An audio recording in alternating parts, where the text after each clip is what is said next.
Steve Duraco, good morning. What is up? Anthony Del Toro, Hector Gomez, good morning. John Williams from Dallas. Here we go. Woo! On a Taco Tuesday, Tracy Bogert, the chairman of the Bexar County MAGA Republicans, and Vladimir Putin sympathizers. Welcome. This is the Chris Duel Show. Big fan of Tucker Carlson, that Tracy Bogert. Night divides the day. Try to run, try to hide. Break on to the other side. I've got to mute this for the evil overlords. Just for a moment. Here we go. Now, Chris Duel. It is a Taco Tuesday in the middle of March Madness on a morning after some crazy, crazy weather activity across the great state of Texas and across the country. Welcome in. It's the Chris Duel Show with Shannon, Salty, Sweeney, the hardest working man in radio, Jeremy KOLOK, makes the show go. So much to talk about. Quarterback movement all over the NFL continues. The biggest development since we last convened was the Indianapolis Colts acquiring the services of one former Atlanta Falcon quarterback, Matt Ryan. We will get into that. And that's kind of an interesting development in the Baker Mayfield saga, because it appears the Indianapolis Colts wanted no part of Baker Mayfield. We'll get into that and a whole lot more. March Madness, not only on the men's side, but on the women's side. Some major developments in the women's tournament last night. We'll get into that. Everything NFL, Dallas Cowboys, NBA, San Antonio Spurs, March Madness, Major League Baseball. We got it all going on, and a chance for you to win passes to the Valero Texas Open. Easy for me to say at 6:12 in the morning. And anyway, lots going on. Shannon, Salty, Sweeney, you were in the proximity of tornadoes yesterday and last night. What was your experience with the crazy weather yesterday? I had no idea that I thought it was going to rain yesterday and that was it until we got on the show yesterday morning and you said, oh, there's hail and possible chances of tornado across central Texas. So after the show, I went and bought some, I guess they're called moving blankets, right? Just larger, a little bit of thickness to them, blankets to cover some cars with, because don't have, only had room for one car in the garage. But luckily no hail in the area I was in, but we did have that tornado that touched down in Round Rock, which was just under 4 miles away from where I was, which was quite scary. I'm not sure if I was. It's weird because I was following along with the news on Twitter, trying to keep up with the local news outlets, and they'd report like tornado touchdown, and then they'd show you this like these terrorizing videos and what's going on, and I'm just like waiting for the okay, it's gone now tweet. They don't give you those. But yeah, about 45 Wow. and the 45 tollway and I-35. There's a bunch of shops over there, like a Chili's. There's a Twin Peaks. And there's a bank that got the worst of it. Bank of America. Some woman's car out of that Walmart parking lot got picked up and flipped around. Luckily, it doesn't. I haven't heard of any actual people being injured. I think most people were smart enough to go inside of that Walmart and to hunker down as it passed. But I don't think I've ever been that close to a tornado, and I hope I'm never that close ever again. Yeah, I have not, although, well, actually, there was a tornado that went through near Alamo Heights, and I live adjacent to Alamo Heights in San Antonio a few years ago that trashed an outdoor shopping area, which was a couple of miles away, but I didn't even realize it at the time. Now, Jeremy, you've spent time in Oklahoma, which is in Tornado Alley. Have you had tornado experiences over the years? Yeah, they just call them naders up there. Naders. And it's another nader. Yeah. It's like a it's like an event, kind of. It's like a gathering event. It's like, oh, there's a nader in the area. Everybody, Wow. let's get on the front porch so we can watch it. And yeah, they're not scared of them up there. And every time there's a big warning or whatever, I'm terrified that Yeah. that's Mother Nature and whatever wrath she determines is going to happen. I mean, it's just going to happen. That concept is terrifying to me, but Ye- not to Oklahomans. Yeah, I was in. I used to when I did comedy. I used to work in Tulsa, Oklahoma, doing comedy many years ago, and it's like middle of the day. I'm in like the comedy condo where the comedians stay, and then all of a sudden I hear these horns, "Ah!" and I'm like, "What the heck is?" Oh, those are tornado warnings. What? You've got like horns all over the city to warn people that tornadoes are coming. That's stunning to me. Growing up in San Antonio, you don't conceive that people live their lives with the expectation that tornadoes will come anytime, or certainly in tornado season. It's crazy to me. Yeah, Wow. those horns are really eerie, aren't they? Yes. They used to go off in Stillwater every Friday at like 11:30 a.m. And I know because like I would be walking to like a specific class that I guess I had at noon. So I knew every day I'd be walking across campus and it would sound like air raid sirens every day as I'm walking. And the first day, I mean, I was like, well, what is going on right now? Or is something going down? You know what I mean? Well, and you're right. The air raid siren analogy, I felt like I was, in a World War II movie or something. It was just crazy. So, Shannon, I haven't looked at a weather forecast. I think we're out of it, right? I mean, that was like a 1 day, 1 night event. Are we good? Can we get on with spring? Yeah. Can we begin spring now and have some decent temperatures? Yeah, I think we're good. I think it drizzled on me a little bit on the way in this morning, but I think the rest of the week is looking good for us, which is great because I was in Good. love with the weather last weekend. So if we can have more of that, I'm all for it. Yes. And so when does Dell match play begin in Austin? Day one officially is tomorrow. I'm going to head over there after today's show to get my media pass. And I just picked up my special parking pass today so I can come to work in the morning and not have my car towed. I got a pass that I need to leave on there because I guess you can pay to park over here. Which now I'm like, should I just sell this and do the show from home? How much money are these worth? You know what I'm saying? That's right. You should factor in the cost of an Uber and see if you sold your parking permit, what could you net? What could that make you? What kind of money could that be? So okay. So Dell match play, is South by Southwest still going on? No, it ended on Sunday. So this weekend, it's just as crazy though with Dell match play and that little NASCAR race, out at COTA. That event going on. Echo Park Automotive Grand Prix. Another huge weekend in Austin, Texas. I won't be here for it. My goodness. I'm experiencing everything up front. And I'll be out of town again. But oh well. Such is life. Yeah. But hey, man, you gotta love it though. I mean, you've got in Austin, as Shannon mentions, NASCAR at Circuit of the Americas, Dell Match Play Golf Tournament. Here in San Antonio, we've got the Sweet 16. So we've got NCAA men's tournament going on here in San Antonio, beginning Thursday night at the AT&T Center. So that's huge. You've got, and then next week, the Valero Texas Open. Yes. So big sporting events on a major scale going on in Austin and San Antonio. And speaking of the Valero Texas Open, we are doing that again this week. That's an all week thing, that giveaway for passes. Is that correct, Shannon? Yes. I think sir. so. Okay. I always count on you for promotions. Well, I'm not sure. Hopefully Shannon knows. And if she doesn't, maybe Jeremy knows something. I don't know. I just talk into the stick. I don't know what we're giving away. We're in this together. We all get the same information. Do you know who's playing in San Antonio this weekend? Like what sides of the bracket, or because I didn't even realize that's what the Sweet 16 was. Yes, I can pull that up for you in just a second. We got the Arizona region correct. Yes. Arizona, So, Houston. we got Arizona, we got Michigan, we got Villanova. We've got some amazing games. I'm going to Texas pull it Tech. up right now.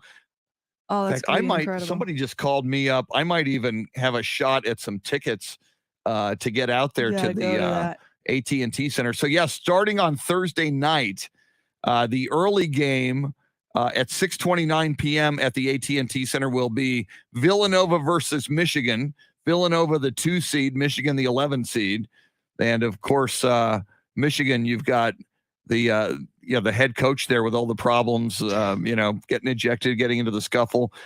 Then your late game Thursday night at the AT&T Center, number 1 Arizona, who I have going to the Final Four, versus number 5 Houston, who you have winning it all, Shannon. I know. So That's that huge. one game, that's going to pretty much determine what that's going to knock one of us out of the competition. I mean, not that I have a shot now with Kentucky, but I do have my final national championship game is Gonzaga over Arizona. You've got Houston winning it. Who do you have Houston playing in the national championship game? Oh gosh. I think UCLA. Don't ask tough questions. UCLA. At 6:20 in the morning. UCLA. That's right. It was UCLA. So I really yes, I have Houston winning it all, but I need them to win even more now just for like my own personal entertainment reasons. They play Thursday night, Friday night, and Saturday night. I will be on the University of Houston campus, and I would love nothing more to experience an Elite 8 game with those students and alumni and just go crazy with them should they then advance to the Final Four. That would be cool. So I'm kind of upset they're not get a t-shirt. Yeah, I'm kind of upset they're not playing in the Sweet 16 on Friday just because that game is a, shoe-in that's already happening no matter what. So I really need them to beat Arizona on Thursday.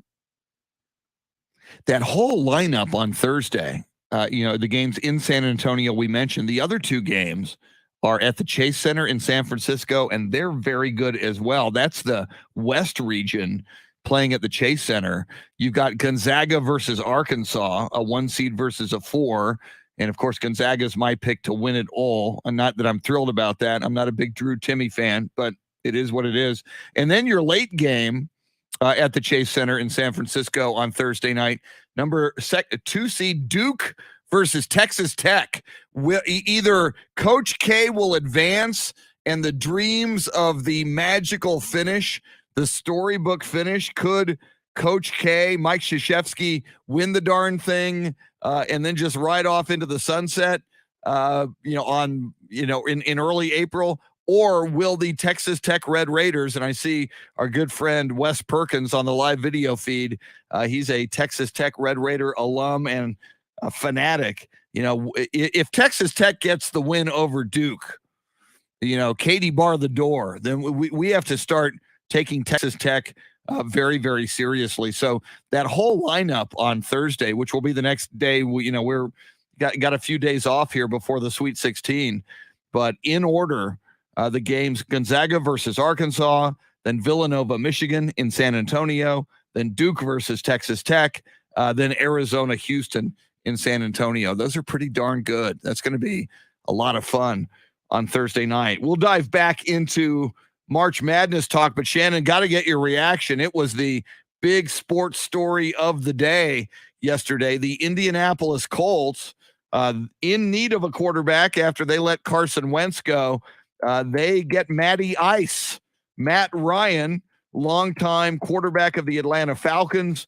And of course, the ripple effect here, Baker Mayfield, after he realized he was not wanted in Cleveland, said, trade me to Indianapolis. I think this suggests Indianapolis wanted perhaps a hard pass on Baker Mayfield. Your thoughts on the Matt Ryan development yesterday? Are the Indianapolis Colts becoming the Cleveland Browns? Every year it's just going to be a new guy, make the fans buy a new jersey. 2018, Andrew Luck. 2019, Jacoby Brissett. 2020, Phillip Rivers. 2021, Carson Wentz. And now 2022, Matt Ryan. And I think the most interesting thing was, Matt Ryan, 36 years old, will turn 37.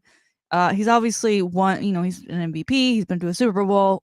I think he's a step up from Wentz, but are they in a win now position with him versus maybe somebody else, because I feel like you have maybe 2-3 good years with him, and then it's time for him to say goodbye to the game as a whole, and that he's possibly even one like hard hit away from being done with the game.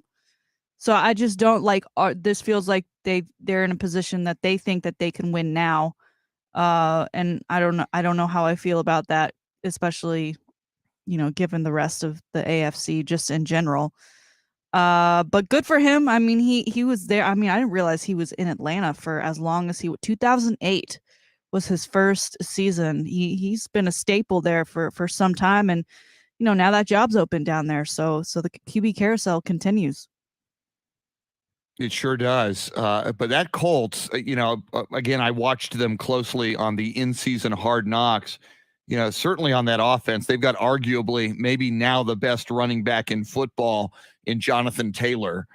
Their receiving core, they've got Michael Pittman Jr., but the other receivers, they don't have anybody really of note. They've got to work on their receiving core, but the defense was decent.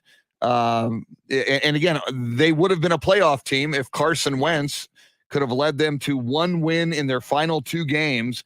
They lost a game to the Las Vegas Raiders, which could have gone either way. Raiders were a playoff team, and Raiders were a playoff team because they beat the Colts. They wouldn't have gotten in had they lost that game to the Colts. But then the clincher was on the final day of the season, the Indianapolis Colts could not beat the Jacksonville Jaguars in Jacksonville. But every time we say that, I remind us, the Buffalo Bills lost in Jacksonville last year as well. So crazy things happen in the National Football League. So we'll talk more NFL.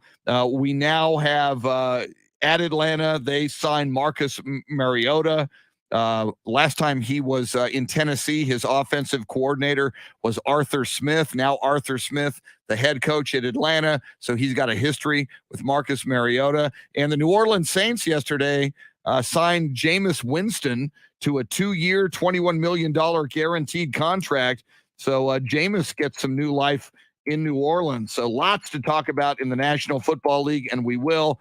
We'll talk about March Madness on the men's and the women's side. We'll talk Cowboys. We'll talk NBA, Spurs, and more. And as we mentioned, your chance to win those Valero Texas Open passes and a round of golf for 4 on that golf course, that TPC golf course, which is amazing. Your chance for that comes up in the 8 o'clock hour. She is Shannon Salty Sweeney. The hardest working man in radio, Jeremy KOLOK, makes the show go. We are with you till 9. Thanks for hanging out with us on the Chris Duel Show. Little Michael Jackson on the way out. Good morning, Wes Perkins. Good morning, everybody. Let me see who I see here this morning. Steve Duraco, the original Rock, Anthony Del Toro, Hector Gomez, John Williams, Tracy Bogert, James Rippey. Good morning, Luisa Alanis, Jason Paniagua, Wes Perkins. Welcome, y'all. I need to do some audio editing, which is always fun. Okay, I am going to do this. I'm going to do this in order.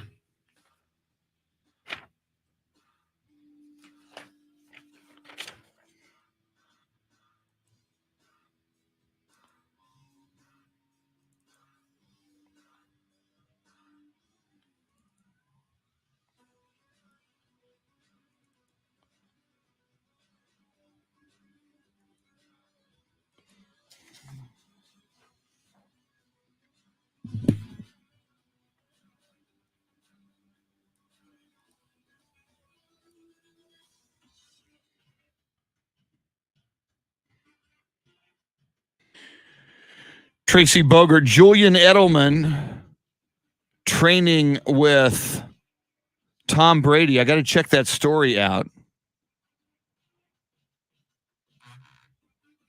Wes Perkins, that's a great point, man. Wes Perkins says, I'm happy for Matt Ryan. Matthew Stafford got a chance at redemption and took advantage of it.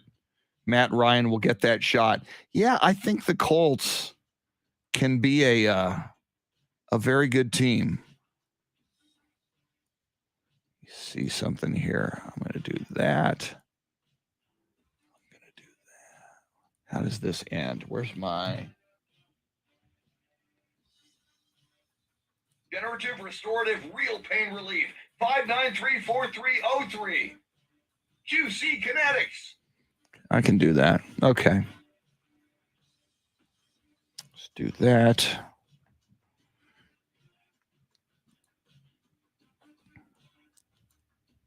I'm editing a set of commercial spots I had to record earlier this morning. So that's what I got to do a little bit here during these breaks.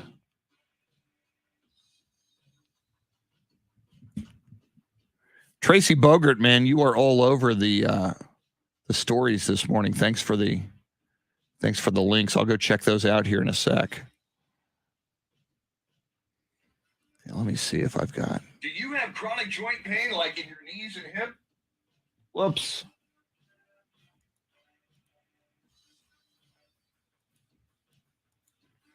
Do you have chronic joint pain like in your knees and hips? It's time to think about an exciting new way to treat joint pain with biologic therapies, regenerative solutions. I'm talking about QC Kinetics, now available right here. Hey, it's Chris Duel. Lots of people have called QC Kinetics already. They're the nation's leader in helping people deal with chronic pain with no surgery, no drugs, no steroids, no downtime. These natural pain treatments can actually repair and restore damaged tissue in your joints with long-lasting results. I'm telling you, biologic solutions help your body heal itself. If you have pain due to arthritis, lower back pain, shoulder pain, you need to change the way you think about pain treatments and discover the biologic therapies at QC Kinetics. Get moving again. Get your life back with no surgery and no drugs. Call QC Kinetics to learn more. 512-593-4303. That's 512-593-4303. Regenerative, restorative, real pain relief. 593-4303.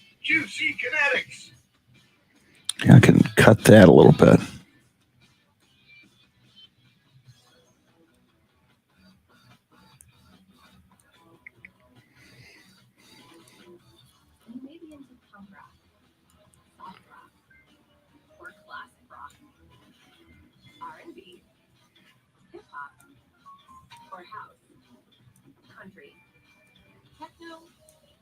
Or techno country. But no matter what kind of music you listen to, here's something else you should hear. Please consider getting vaccinated. Talk to your pharmacist today about Comirnaty's COVID-19 vaccine mRNA. This message brought to you by BioNTech and Pfizer.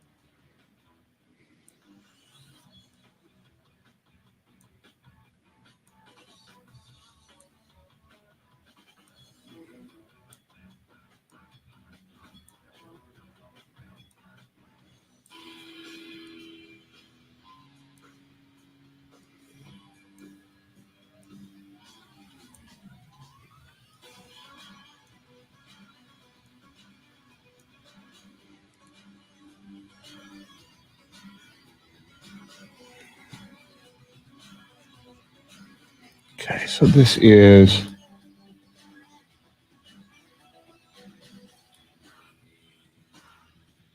Where was that?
Amen, Wes.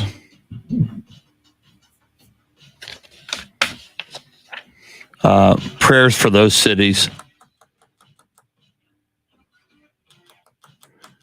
It's a very important thought, more important than certainly anything we're talking about in the sports world. So thank you for that. Let's see here.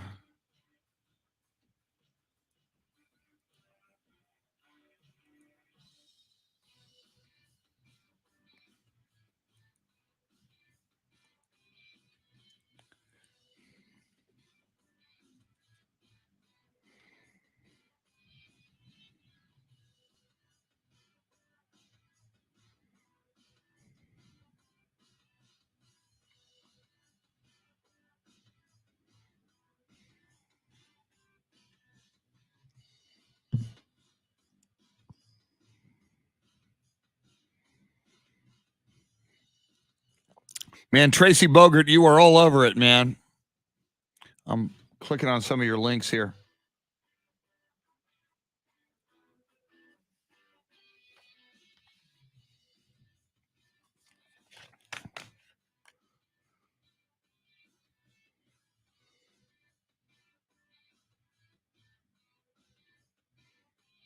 Yeah, Zadarius Smith would be interesting.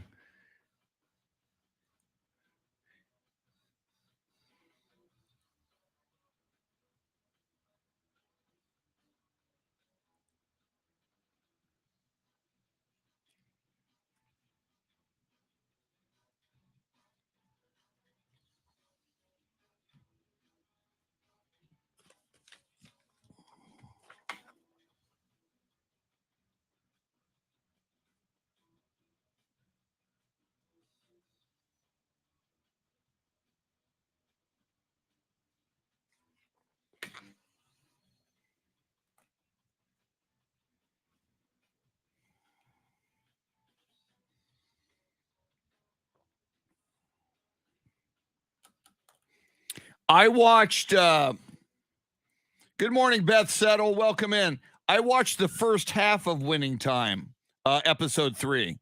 So maybe we'll get into that here, Jason. I'm still liking it. Don Harris slammed it yesterday. I'll have to pull up his tweet. We're back. It's the Chris Duel Show with Shannon Salty Sweeney. Join in by dialing 1-800.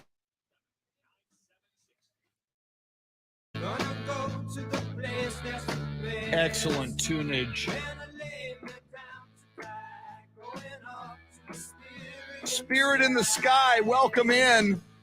It's the Chris Duel Show with Shannon, Salty, Sweeney, the man spinning the tunes, making the soundscape happen is Mr. Jeremy KOLOK, the proud pride of Oklahoma. He's proud, and he's the pride of Oklahoma State University and veteran of many naders up there in Oklahoma, which they call tornadoes, naders.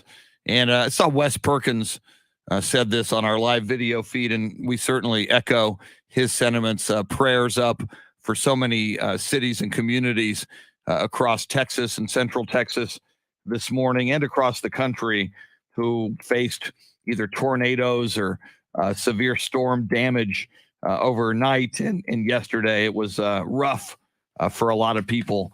So wishing everybody the best and wishing hopefully the vast majority of people came out of that relatively unscathed, but very, very scary times. We talked about that a little bit with Shannon as one of those tornadoes touched down in Round Rock, very, very close to where Shannon was yesterday. Lots going on in the world of sports, lots going on in the NFL.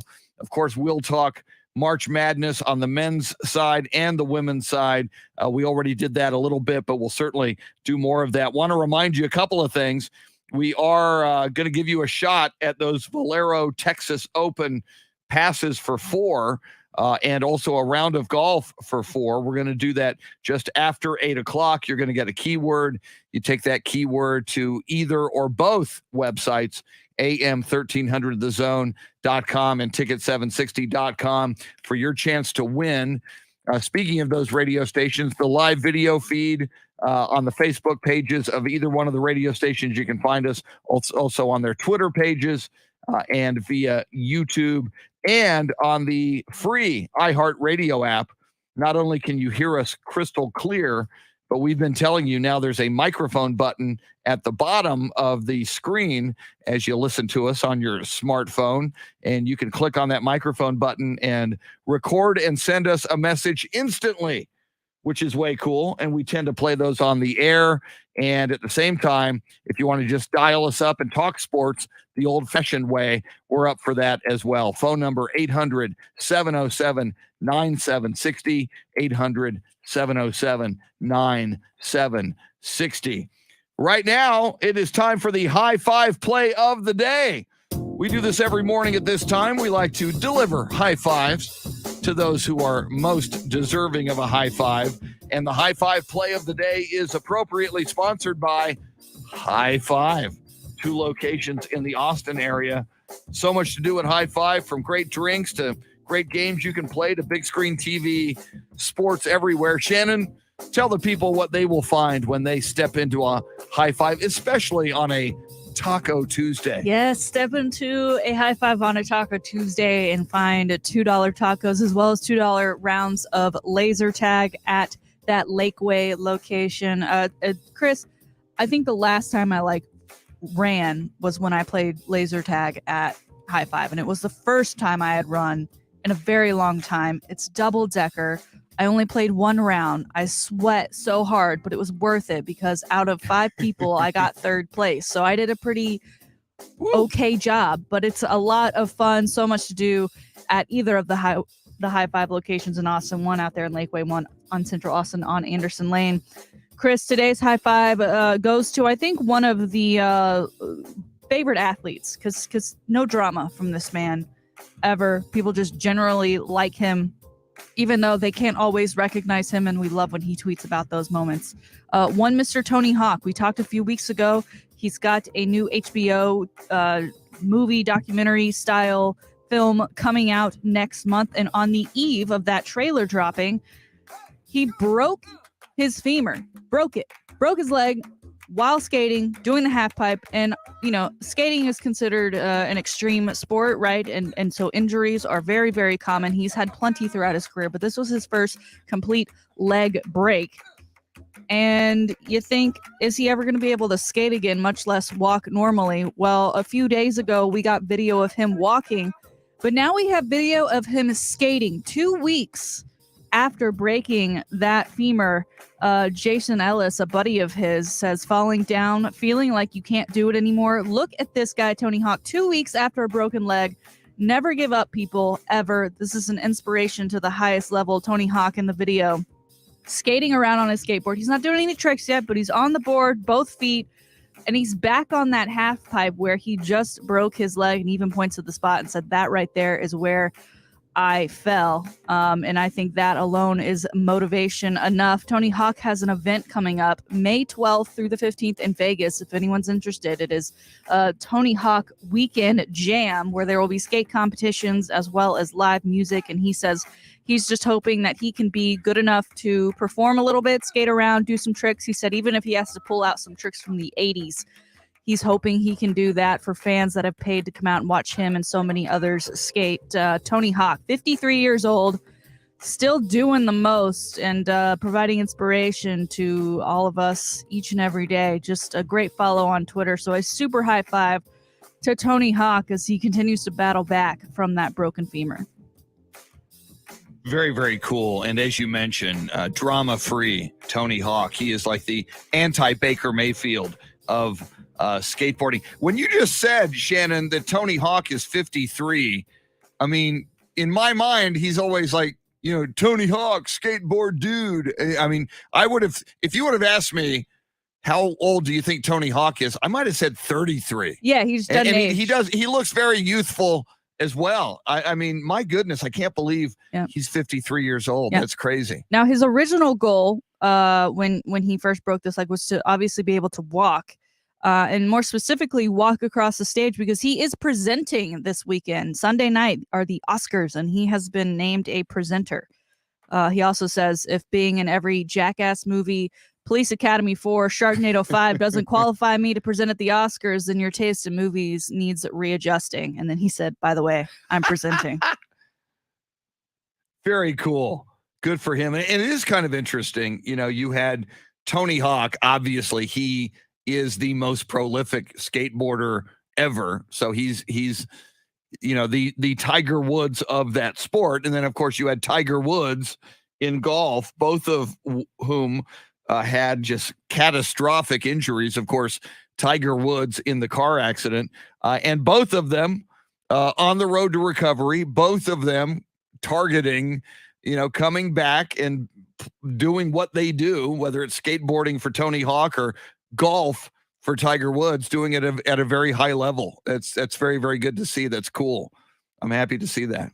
Excellent, excellent. High five. This is interesting, you know, and as I think about this, Shannon and Jeremy, I saw an opinion piece today. I think it came out of the BBC, and they were talking about Brittany Griner, who is still incarcerated in Russia.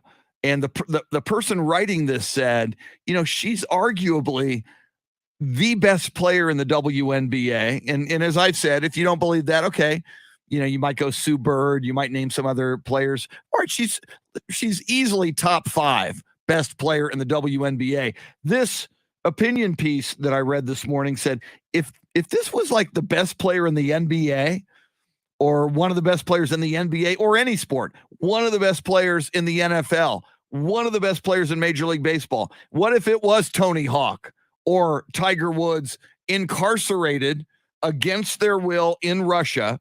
And we know the story. And if you haven't heard the story, you know, Brittany Griner plays basketball in the off season of the WNBA. She plays in Russia, where she can make $1 million a year, which is exponentially more than the ladies make playing in the WNBA. And at an airport security checkpoint, they checked her bags and found vaping cartridges that were apparently hash or cannabis was part of the ingredients, and that's illegal in Russia and punishable by, I think, up to 10 years in prison. But it is kind of interesting. When I didn't think about it that way, Shannon, until I read this. But if indeed, and she is, you know, either the best or one of the top 5 players in the WNBA, if she was in any male sport, and I think you could also say for women, if she was one of the top 5 American tennis players, you know, on the tennis circuit, I don't know what the disconnect is.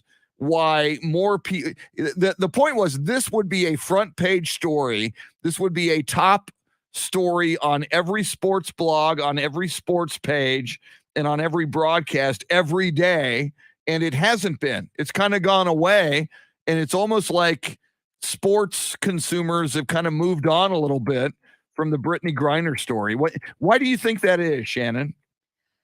You know, I guess it's just another, you know, look how far behind women's sports is compared to men's sports as far as visibility. I mean, you mentioned if this was, you know, a Tom Brady or Tiger Woods, you know, how quickly and how mainstream this story would be. It took 2 weeks for us to even know that she had been detained. And so that alone, I mean, that would have been something, you know, somebody gets a picture, somebody, whatever, it immediately spreads like wildfire. And I think we've referenced it before, you know, when, the middle ball brother was, playing for UCLA, they had games or a tournament or something in China, and they ended up stealing and therefore were detained. That was a very quick release. And those were college kids who were truly doing something wrong and something that they knew for sure 100% they should not have been doing. And, you know, not to say that they deserve to like be detained and whatever over there, but, you know, that seemed like a pretty quick release, and a lot of mountains were moved to make that happen. And it just doesn't feel like we're getting that same effort for Brittany Griner.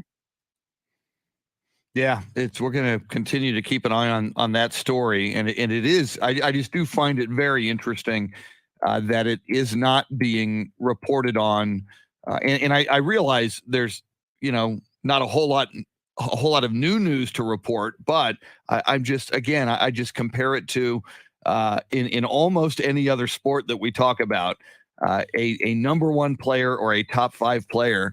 I think all of America and all of sports, the sports world, would be on, Britney watch or on Tom Brady watch, or, go down, if it was Russell Westbrook or James Harden, we'd be doing that as well. Speaking of women's basketball, Shannon, last night in the women's tournament, I did notice it, and this is just so crazy. In one of the games, UConn, a 2 seed in their regional, defeated UCF, a 7 seed, 52-47. With that win, UConn makes its 28th Sweet 16 appearance. 28 years in a row in the tournament, in the ladies' tournament, UConn has gone to the Sweet 16. That ties Tennessee. Tennessee had that record, or has that record, and they had also gone to 28 straight. You think about that. If that happened in the men's tournament, Shannon, that is mind-blowing, but just a crazy, crazy level of success for the University of Connecticut. UConn is once again, they do what they always do for 3 decades, advancing to the Sweet 16. I just think that's crazy. Yeah, it's a lot. And for me personally, because I did fill out a women's bracket, I've got them getting knocked out in the next round by Notre Dame. So that's that. I'm hoping that's where their run ends. But they're always a mainstay in the tournament and in the regular season. I mean, they're just incredible what they do there.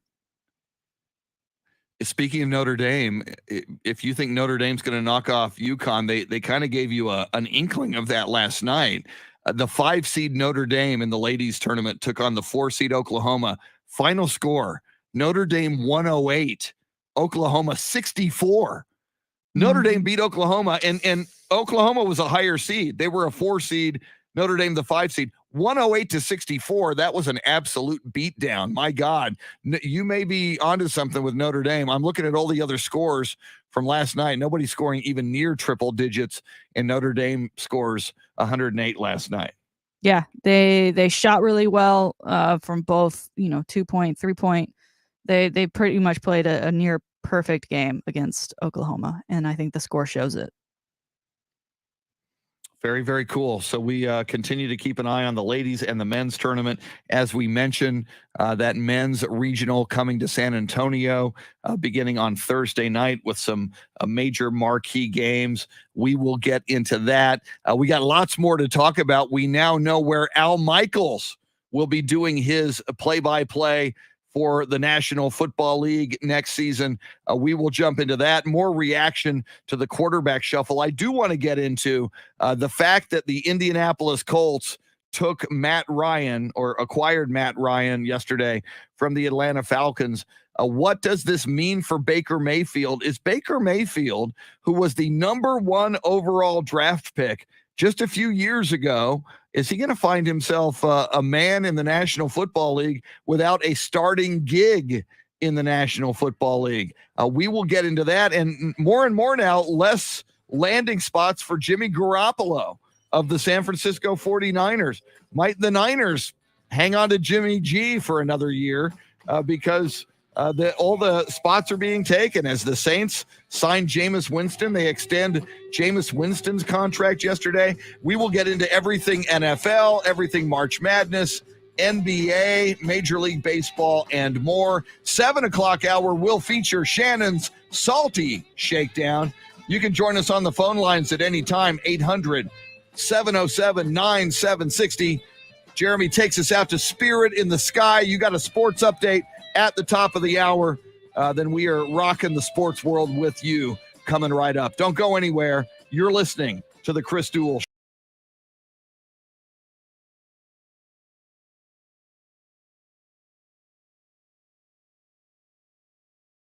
Jason, that's a good question. It may be Baker Mayfield. Let me pull up the Seattle Seahawks depth chart and see who their quarterbacks are at the moment. Seattle Seahawks depth chart. Yeah, some people say that's where Baker will wind up. Drew Lock and Jacob Eason. That's it. Drew Lock and Jacob Eason. And at wide receiver, they got DK Metcalf and Tyler Lockett. They got some talent there. So, yeah. It's not a good time to be Baker Mayfield. Let me check my coffee situation. Say hello to everybody who's in here in order that we saw you this morning. Steve Duraco, Anthony Del Toro, Hector Gomez, John Williams, Tracy Bogert, James Rippey, Jason Paniagua, Luisa Alanis, Wes Perkins, Beth Settle. Good morning, Beth. And that's all I got. Those are the people who commented. If you comment, we see you. I'm wearing my Kinky Friedman for Governor t-shirt. I love his slogan at the bottom. How hard could it be? And then I realized, okay, the election was in 2006. I think I got this t-shirt in 2005. This is a 17-year-old t-shirt. My t-shirt is almost legal age to vote. This t-shirt could almost vote. Still in good shape. It's lasted all these years.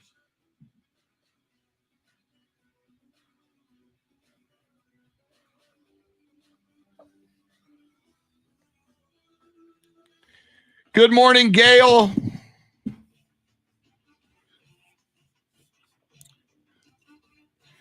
Yeah, see, I don't see you unless you say hi to us. So good to see you, Gail. I wish Facebook Live or this technology, because I know some people like Jason are joining us via YouTube this morning. I wish we could just see who's watching. And I guess, people want to be anonymous, so I get it. But I wish we could just see who's watching without, having to see you only when you comment. But, oh well.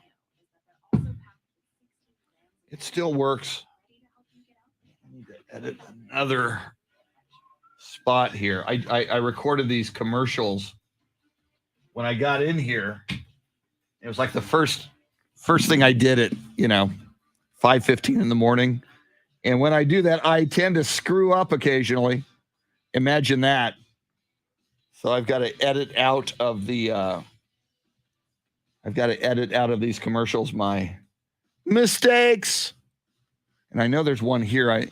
There's a couple on this spot, and I'm just not sure where they are. Let me see here. These are for QC Kinetics. Whoops. Knees and hips, it's time to think about an exciting new way to treat joint pain with biologic therapies, regenerative solutions. I'm talking about QC Kinetics, now available right here. It's Chris Duel here. Lots of people have called QC Kinetics already, and they're the nation's leader in helping people deal with chronic pain with no surgery, no drugs, no steroids, no downtime. These natural pain treatments can actually repair and restore damaged tissue in your joints with long-lasting results. I'm telling you, biologic solutions help your body heal itself. If you're having joint pain due to arthritis, lower back pain, shoulder pain, you need to change the way you think about pain treatments and discover the biologic therapies at QC Kinetics. Get moving again. Get your life back with no surgery, no drugs. Call QC Kinetics and learn more. 512-593-4303. That's 512-593-4303. Regenerative, restorative, real pain relief. 512-593-4303. That doesn't sound good. What did I do here? 9343. Drugs. Call QC Kinetics and learn more. 512-593-4303. That's 512-5. Okay, there it comes. Drugs. Call QC Kinetics and learn more. 512-593-4303. That's 512-593-4303. Regenerative, restorative, real pain relief. Sometimes the mouth doesn't work in concert with the brain. Real pain.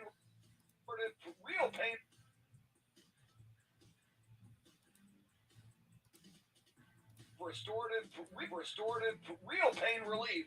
512. Real pain relief. 512.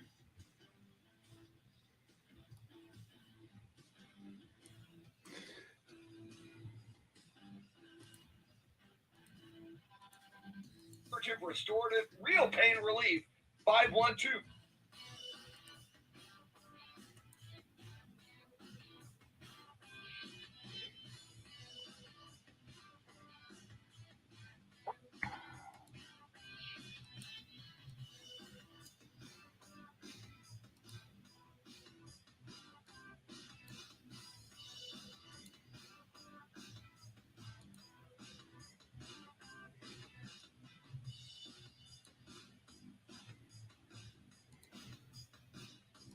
pain relief. 512-59.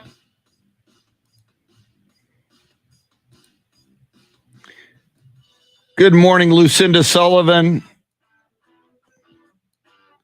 Lucinda is a Colts fan.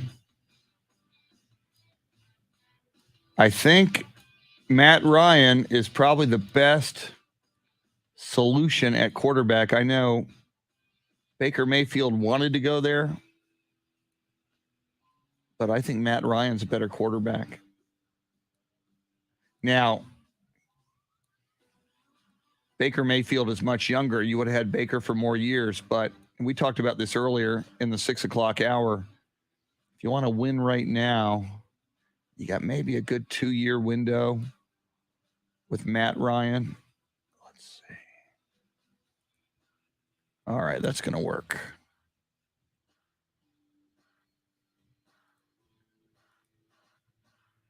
All right. Okay, what? This is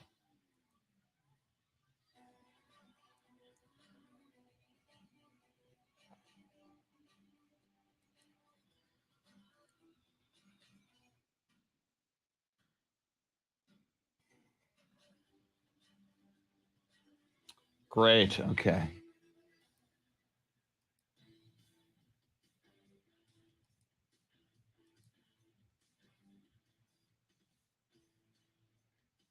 One more here. Apparently, this one has lots of problems.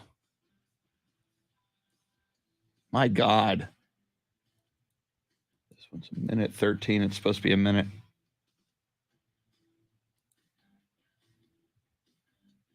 Nation's leader in helping people, Dave. They're the nation's leader with help. Already, they're the nation's leader. Hey, it's Tanya Rad. Sissy and I are hosting. They're the nation's leader in helping people, Dave. Red Carpet Live. They're the nation's. Department of Health and Human Services. I want to see everybody. Thanks to all the folks who have gotten vaccinated, because events like this one are safer and more enjoyable for all of us. Grab your friends and your family and live stream the Red Carpet Pre-Show March 22nd at 7, 6 Central. These natural pain treatments can actually repair and restore damaged tissue in your joints with long-lasting results. These natural.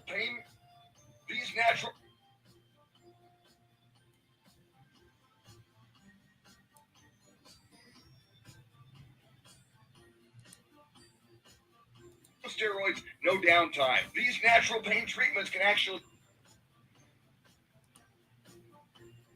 results. I'm telling you. You may be into punk rock, soft rock, Results. I'm telling you. R&B, hip hop, or house, country, techno, or techno country. Lasting results. I'm telling you. Biologic solution. Here's something else you should hear. Please consider getting vaccinated. Talk to your pharmacist today about Comirnaty, COVID-19 vaccine mRNA. Wow, Warsaw, Poland.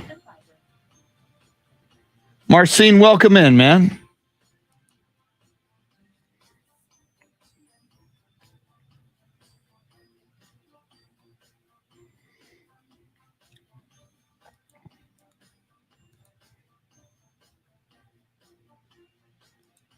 Let me grab that player. I'm not. Is he from Poland? Yeah, check that out.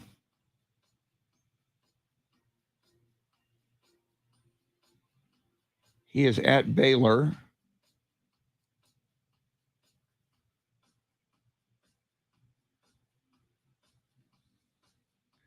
Polish and British.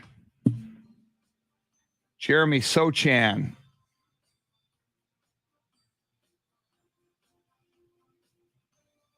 I am not certain of his status as a pro prospect. I'll have to run that down.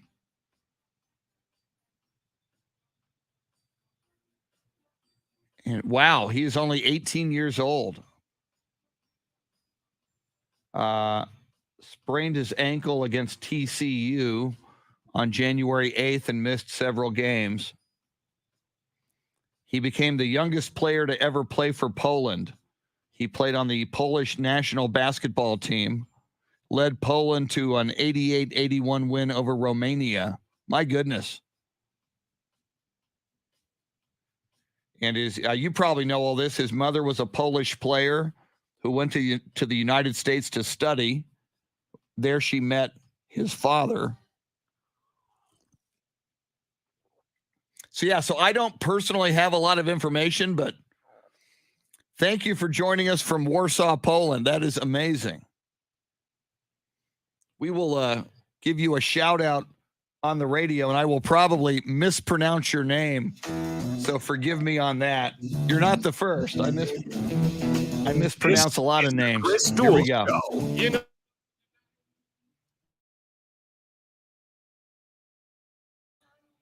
I mute the open for the evil overlords at Facebook who bounce us if they hear music for too long.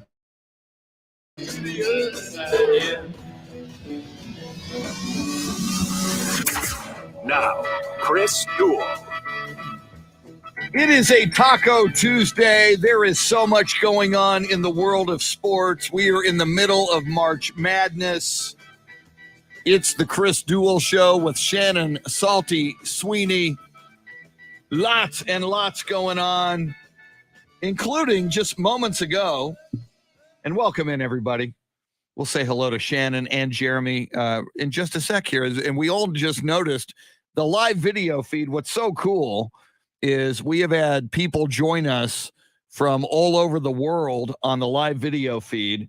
We regularly get Taro Kotani joining us from Tokyo. We've had a guy named Brad George join us from Australia. Ofa Lin joins us from Singapore. And moments ago, Shannon, I think we all saw a question from someone joining us in Warsaw, Poland this morning. And I imagine it's daytime, afternoon, or night in Warsaw, Poland. And my apologies in advance as I butcher the pronunciation. Looks like Marcin Bekowski, or looks like Bekowski to me. Shannon, you want to try that pronunciation? You did a great worse job. Than I did, or better than I did. You did a fantastic job. And Marcin writes, hi, greetings from Warsaw, Poland. I wanted to ask you, what do you think about Jeremy Sochan? I'm probably mispronouncing Jeremy's name as well. From Baylor, would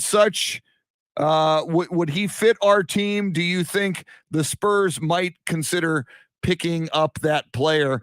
And Jeremy KOLOK, Jeremy, you know something about Jeremy Sochan, only 18 years old, played for Baylor this year, is of Polish and British heritage. Am I even pronouncing the basketball player's name? Am I anywhere in the proximity of pronouncing his name correctly? What do you know about him, Jeremy? I think you said it correctly. I just like Big 12 basketball, so I've seen him play here and there, and he's been playing a lot. He's real young. He's a freshman, like you said. I think he's 18. Yeah, that's crazy. And he's a really big dude. He's like 6'9", 6'10", maybe.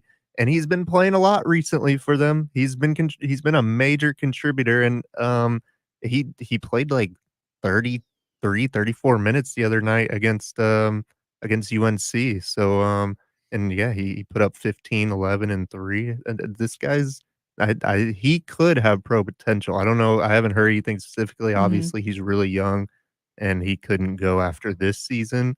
But good player. Or could he? He could. I mean, yeah, Josh you're right. Primo was you're 18 right. when he entered I the don't league think a year ago. I haven't heard of this guy in any. Yeah. Yeah. But he's a good player. I've seen him just randomly checking into Yeah. Big 12 games, and he plays a lot. Yeah.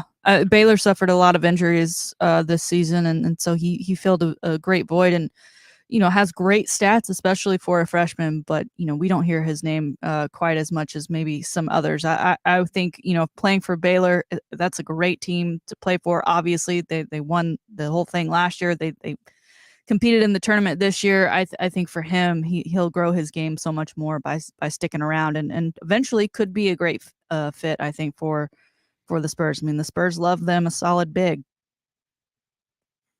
Yeah, and he won the Big 12 Sixth Man of the Year, which is a big deal this year. And I'm looking at his Wikipedia. And again, we're talking about Jeremy Sochan of Baylor. He was the youngest player to play for the Polish national team and led them to a victory over Romania, 88-81. In that game, he played 29 minutes, scored 18 points, including a 4-point play and an end-of-game deciding block. So, yeah, this guy's interesting. Shannon, I didn't think A.D. Ibarra telling us it is 4 p.m. in Warsaw, Poland right now. Thanks for doing that, A.D. Did not think this morning we would be fielding a question from Warsaw, Poland, but that's cool. We're wherever you have a question or a comment you want to talk about in the world of sports with us, we're happy to do it. So welcome in this morning from Warsaw, Poland. Shannon, lots going on in the world of sports. We've already been diving into it since 6 o'clock.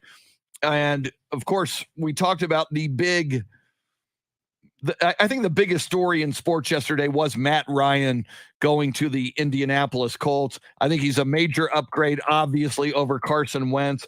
I also think, and Baker Mayfield, when he heard a little over a week ago that Deshaun Watson was a target for the Cleveland Browns, and since then we have learned Deshaun Watson was indeed acquired by the Cleveland Browns for a king's ransom that a lot of people are comparing to the Herschel Walker trade, where the Minnesota Vikings gave up a ton of draft picks, many of whom went on to be future stars for the Cowboys back in the day and led them to the Super Bowl. So Baker Mayfield obviously, released that written statement. We read it on the air where he gave his full name and his middle name, and he wanted to be traded to the Indianapolis Colts. Clearly he was not. I think the implication is that the Indianapolis Colts preferred Matt Ryan to Baker Mayfield. I just think that's one of the very, very interesting stories now in this offseason. Shannon, Baker Mayfield, a former number 1 overall draft pick. And one of the things we heard leak out of the Cleveland Browns organization was one of their executives said, we want an adult at quarterback.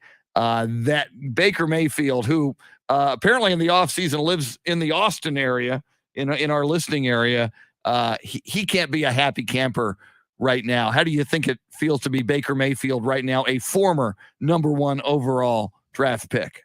I think he's got to feel like he did maybe in between, his last game in Oklahoma and before the draft. The consensus was he would be the number 1 overall pick, but everyone was still saying, is he really going to be the guy to do it? And, you look what he did for Cleveland. That team hadn't won a game, hadn't been to won a playoff game in 2 decades, and he did it. I mean, he brought that team back into, competing in their own division, and then had that chance to compete in the playoffs, which felt like it was never going to happen. I mean, it was just the constant cycle of a true quarterback killing organization. And it's interesting that this time around, they seem to have a guy who is okay playing in Cleveland, like for that team and for that fan base, because I don't think a lot of guys who have been there before have been, and was able to get the job done in a way that they haven't been able to do. And it's like they got a little taste of that success. And because it wasn't, instantly repeated, they're ready and willing to move on to someone else that they think can take them further. Again, it is the NFL, it is a business. And this is probably Baker's first real, time to realize that. I don't know where he goes now, though. I don't know if he is a starting quarterback for these teams that are still looking for someone to fill that role, or if he ends up on a team. There's very real possibility he ends up staying in Cleveland. And he is behind Deshaun Watson. Oh, man, he would not be a happy camper there. But if you think about that, Shannon, if Cleveland made that decision right now, part of the whole Deshaun Watson calculus, if you look at his contract, he gets like $1 million in 2022 and then like $46 million per year in subsequent years. The thinking there is, many believe there's a good chance, depending on what happens with these civil proceedings, and even if not, that the NFL would suspend Deshaun Watson for maybe 6 games, maybe half a season, maybe a full season, if horrible details come out from the civil proceedings. So it may behoove the Cleveland Browns to have a very, very good quarterback in the wings waiting to, take the snaps if Deshaun Watson gets suspended. But my God, for Baker Mayfield to be on the sideline, at least to start the season, while Deshaun Watson goes out there and gets the snaps, and knowing, you look at what Aaron Rodgers, when he flipped out, when the Green Bay Packers traded up to go get Jordan Love, if you're Baker Mayfield and you realize the Cleveland Browns gave up all of these draft picks to go get Deshaun Watson, I don't know how he would be able to coexist there moving forward. And there is, rumor that should the instance of Deshaun not being available to play because of a suspension, that Baker would refuse to play as well, so that they'd still be kind of SOL in that regard. I think, the average lifespan of an NFL player is 2 to 3 years, and Baker, you've been there for a long time already. You've already exceeded that. You are a quarterback. You got your money. I'm not saying retire. I'm not saying quit, but maybe just, let the best job in the league is a backup quarterback. Go ask Colt McCoy. Yeah. Well, and once again, Shannon, we say it all the time. Cleveland is where quarterbacks go to die. Again, you look at Baker go Mayfield's ask Colt career McCoy. now. Yeah. Number 1 overall pick, like Manziel before him and a gazillion other quarterbacks before that. You came in with these high expectations. There were a lot of people who had high expectations of you. You go to Cleveland and Deshaun Watson. Don't be surprised if his career dies there as well. Now, you asked the question, Shannon, where might Baker Mayfield go? There's a lot of speculation that the Seattle Seahawks might be interested in him. I'm looking at the Seattle Seahawks depth chart. And there are 2 quarterbacks currently on the roster. Number QB1, Drew Lock, doesn't exactly inspire, visions of Joe Montana. No. And their backup quarterback currently, someone named Jacob Eason. I'm not that familiar with Jacob Eason either. So you would think if I'm Seattle, if I'm Pete Carroll and company, or if I'm a Seattle Seahawks fan, I would rather have Baker Mayfield than Drew Lock, or at the very least, I'd like to have Baker Mayfield competing for that spot with Drew Lock. I think that would be a better situation moving forward for the Seahawks now that Russell Wilson is gone. Yeah, and I think too, Baker coming into the league was, talked about as being a, Drew Brees, Russell Wilson type of guy, specifically when you look at his structure and his height. And, Seattle may think, all right, well, that plug and chug here, let's go ahead and get Baker in. And that fan base, I think, is, you saw how attached they were to Russell. I think they'd easily attach themselves to Baker and maybe bring some, relevance into that Seattle Seahawks organization. And, it'd be fun too. Kyler Murray versus Baker Mayfield twice a year. You got to love that. That would be tasty. Now, Jeremy, Baker Mayfield, he's been on your radar since he was terrorizing your Oklahoma State Cowboys in college football. Your thoughts on Baker Mayfield? Does he have a future in the NFL? Should NFL teams like the Seattle Seahawks covet Baker Mayfield?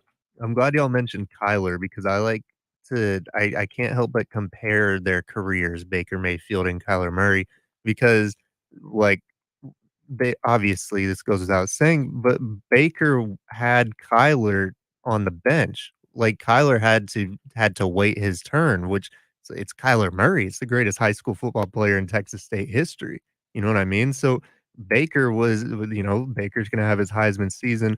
And now I was like, they came from the same school. Obviously they both had to work their way into the right situation, and they both won the Heisman Trophy. So I wanted to compare their careers. And now you look at Kyler is going to continue being a starter while Baker might not have a starting job. I just think that's interesting because Kyler obviously had to sit behind Baker for a year. But I don't think Baker's going to be out of the league. I think Baker Mayfield is an NFL quarterback, and I think it would be very interesting if he went to Seattle. But I don't know if I can't help but think that it might not benefit him more to go be a backup quarterback. Like Shannon said, the best job in the entire world is probably to be a backup quarterback in the NFL. Yeah, but I imagine I mean, it would take such a change in his vision I'm sure he's, if nothing else, people talk about his maturity. He's clearly a very confident guy. He's clearly a guy who has the utmost confidence in his own abilities to see yourself a certain way and to have been the Heisman Trophy winner. And to have been the number 1 overall draft pick, and now you're scorned. And we talked a little bit about this before, Shannon. On a certain level, Baker Mayfield, his going to Texas Tech first and it not working out there, and his feeling, if not outright experiencing, not being wanted there, certainly not being wanted there as the starting quarterback, and then saying, I'll show them, I'll go somewhere else. And he went to Oklahoma and he thrived.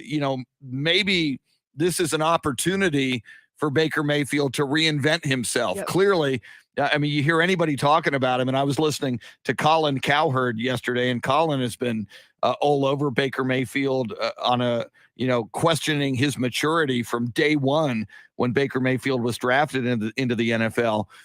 Baker Mayfield needs to really, I think, suck it up, revision himself and reinvent himself. And so wherever he goes, whether he starts out as a backup quarterback or maybe he goes to Seattle and is able to take the reins from the get-go, I think he really needs to kind of just change his outlook on life and find a way to become the quarterback that a lot of people thought he could become in this league. Or if anything, he remains the exact same, and this is just like the Texas Tech situation, right? And he uses that to his advantage.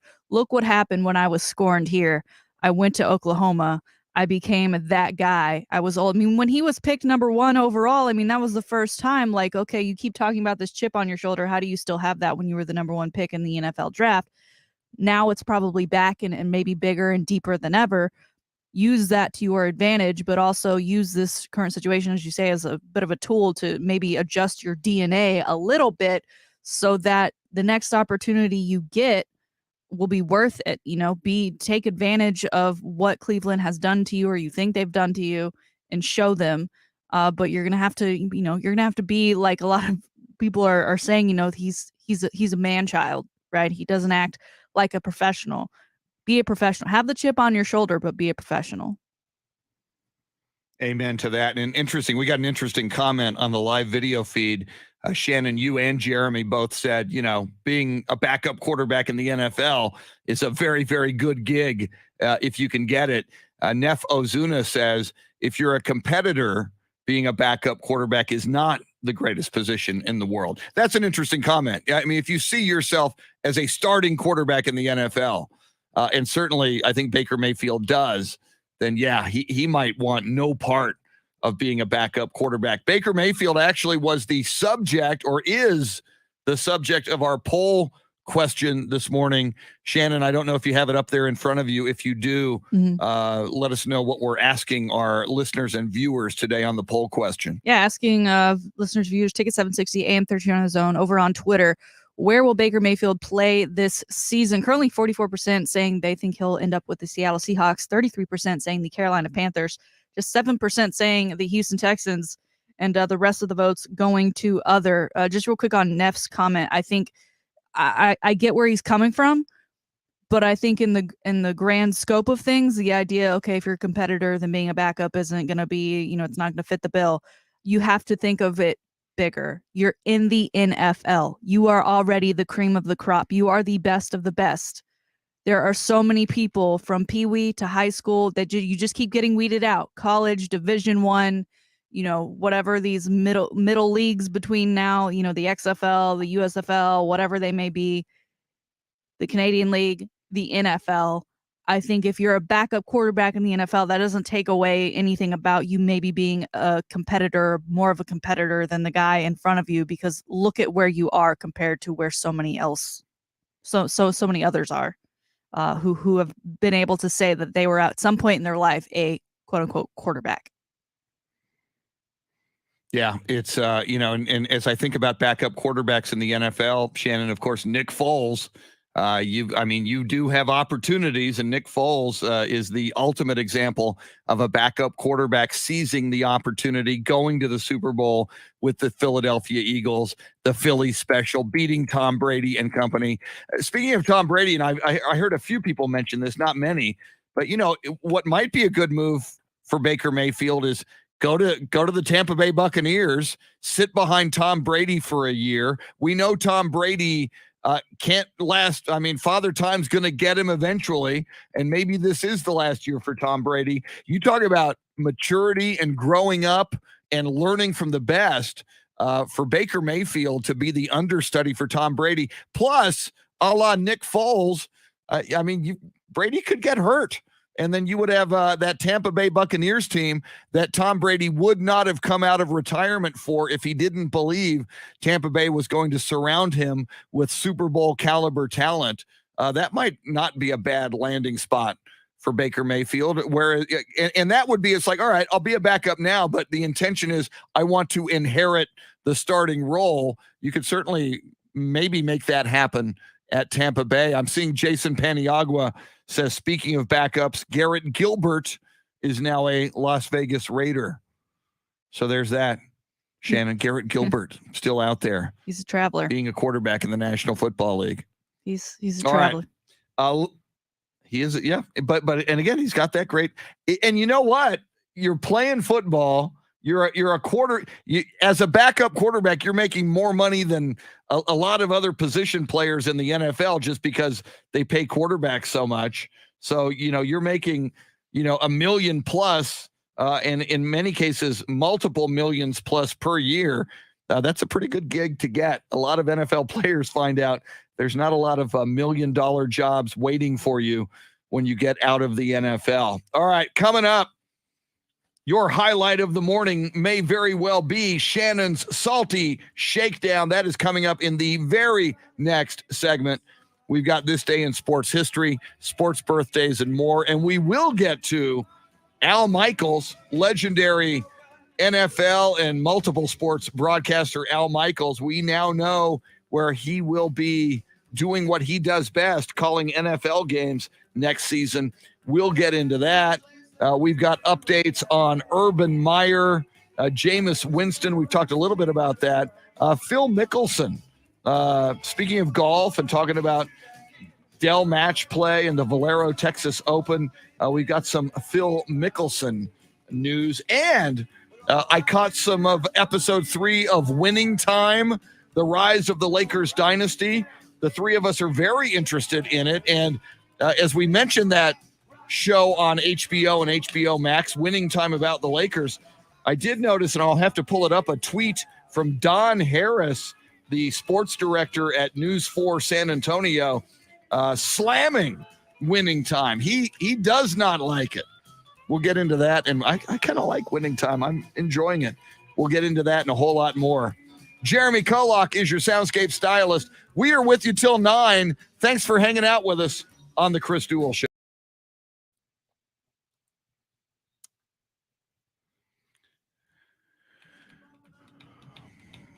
Woo! Yeah, Neff Ozuna, I totally I get what you're saying, and I agree with you. So let me check something out here.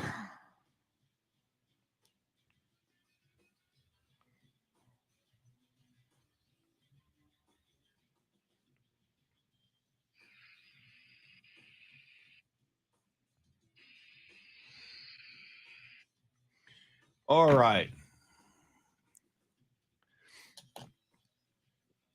There was something here on sports history that I needed to look at.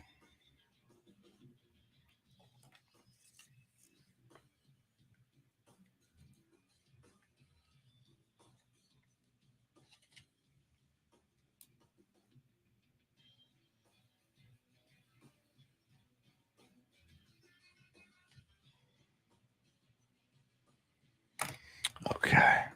I am going to go heat up my coffee because I need it. Yeah, Chris, we're going to do those at 8 o'clock. We're going to give you a keyword, And you go to, and we suggest you go to both websites because we believe you double your chances to win. But just after 8:00, we'll give you that keyword, and you go to both websites, am1300thezone.com, ticket760.com. You go to contests and promotions, and you enter the keyword, and hopefully you win. Okay. Jeremy says, I'd rather be a backup than be a continuously failing starter who works his way out of the league. There's that too. Look at that. All right. I'm going to heat up my coffee. I'll be right back.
All right, here. Let me see. I've got that. Now, I gotta edit this. Let's see. Where am I? 104. That's not good. Try this again.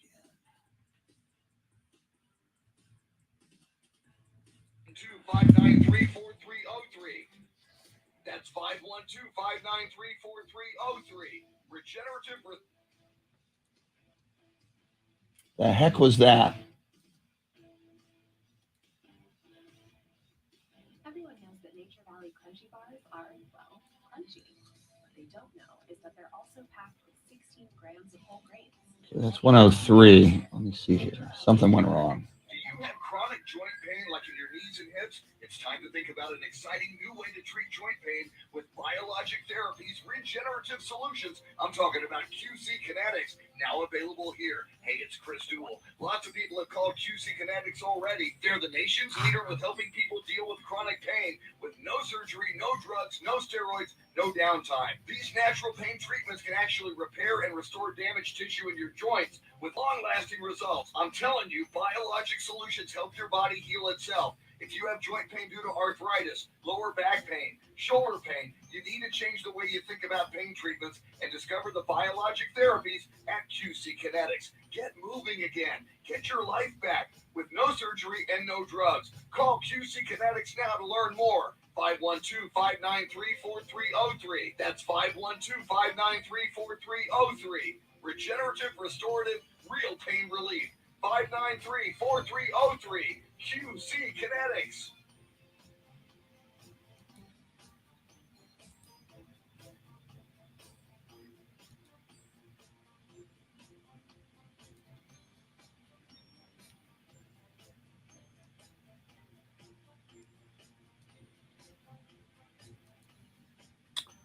All right.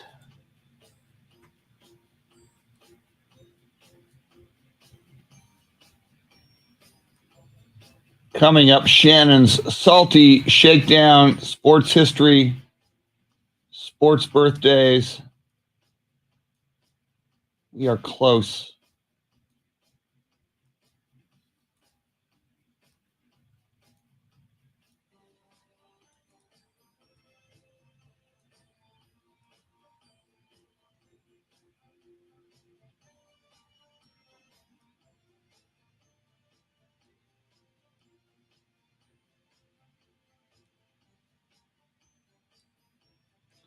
It's 26 seconds in.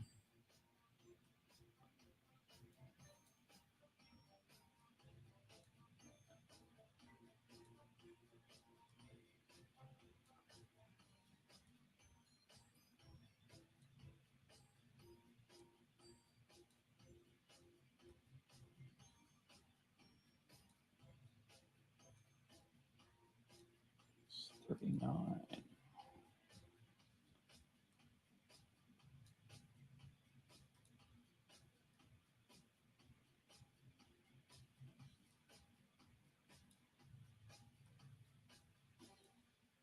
Here we come.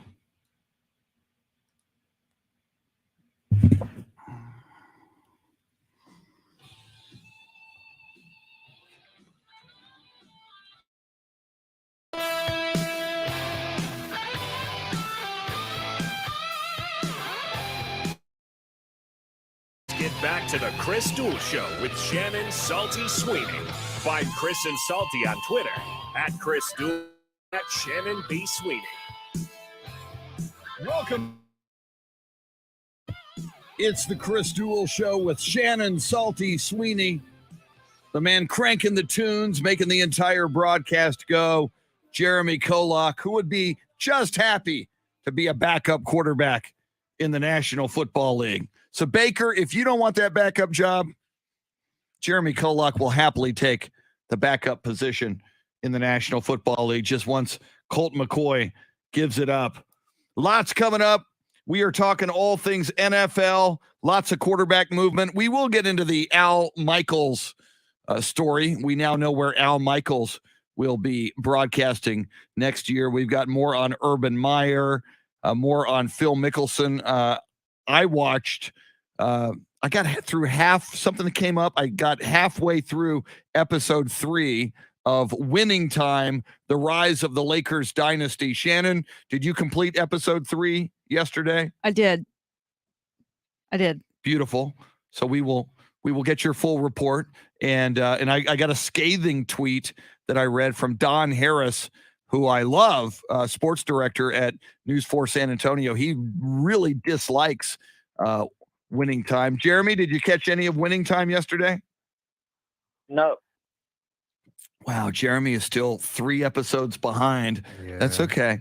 Just don't be believing in Don Harris's tweet. I find it very entertaining, but we'll get into it. And it's very stylistic. I think it's very, very well done. So we will talk a little Winning Time.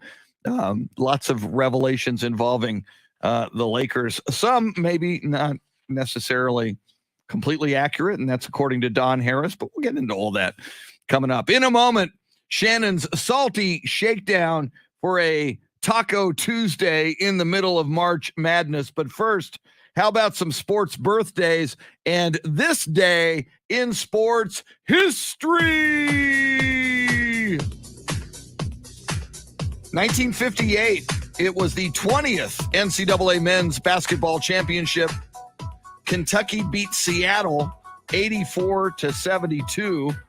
Seattle was led by Hall of Fame small forward Elgin Baylor, who was named the tournament's most outstanding player.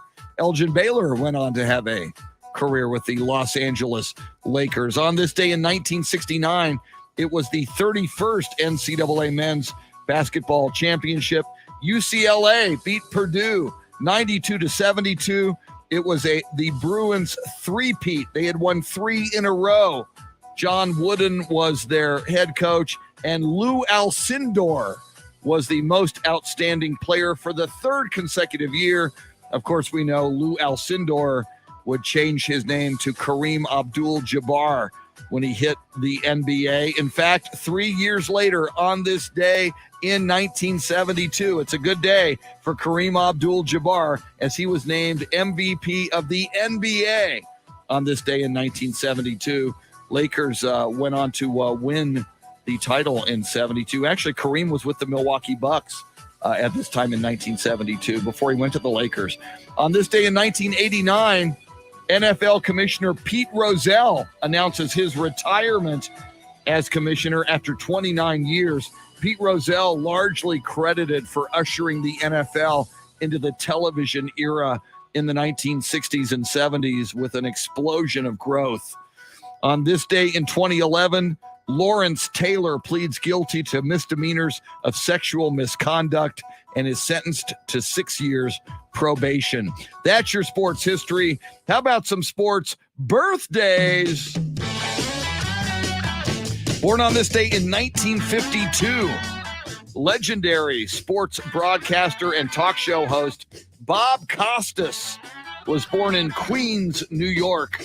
I'm a big Costas fan. I like him a lot. Born on this day in 1969, former Dallas Cowboy, former Oakland Raider, a part of the Jimmy Johnson Dallas Cowboys Super Bowl dynasty, Russell Maryland. Born on this day in 1969 in Chicago, Illinois. And another defensive football player, born on this day in 1989. He was born Justin James Watt. Later would be called JJ. JJ Watt. Most notably with the Houston Texans. He's now an Arizona Cardinal.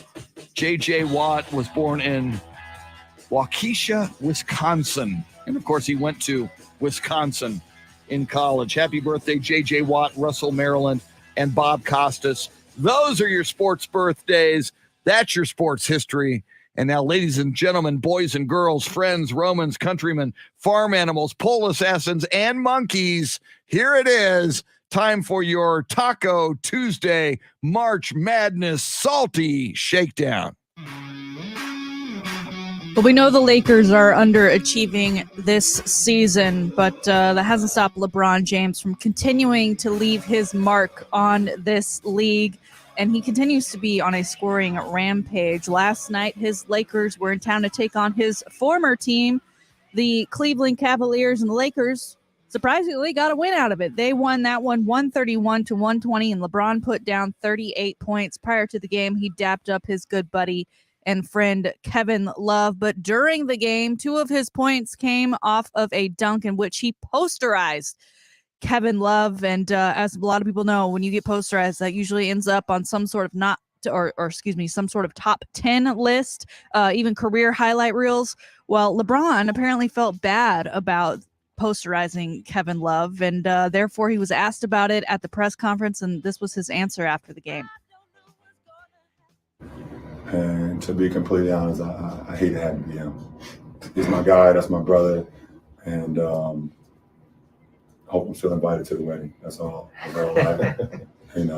That's not even in my all-time dunk, so I take it out. I didn't mean it.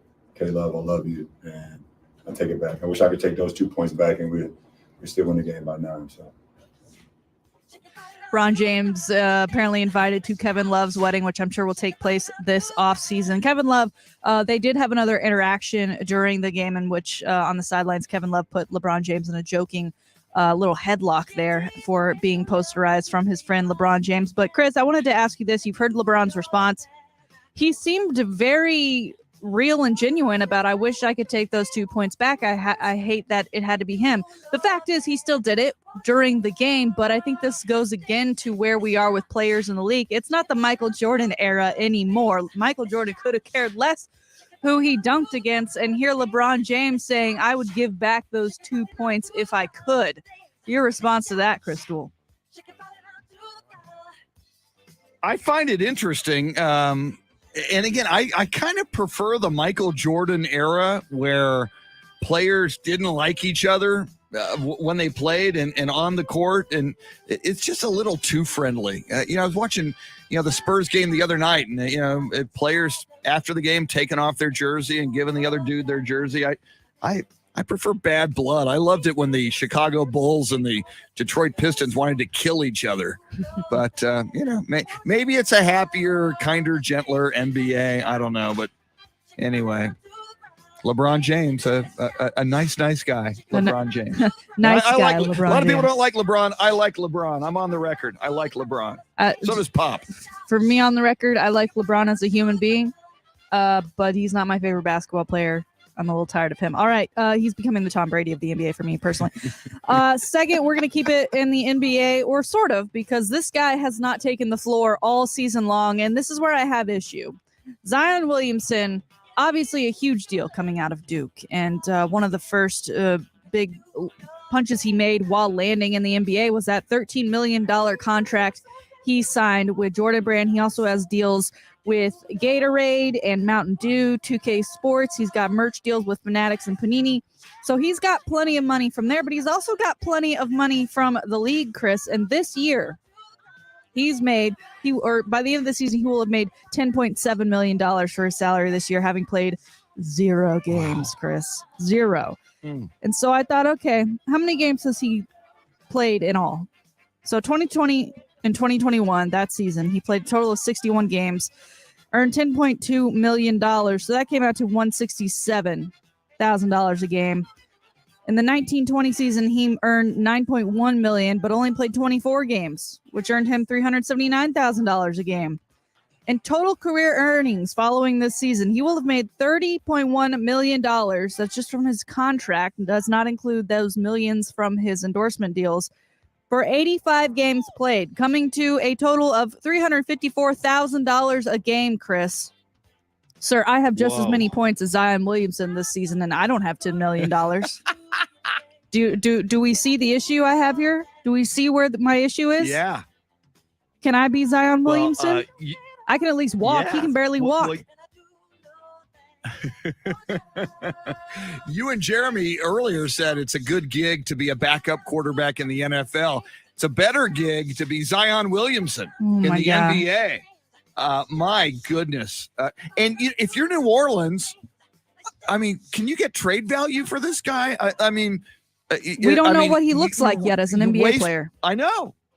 Yeah, so I don't know what his future. We heard the rumblings that he might not be happy there. That he may want to go to be a New York Knick or something.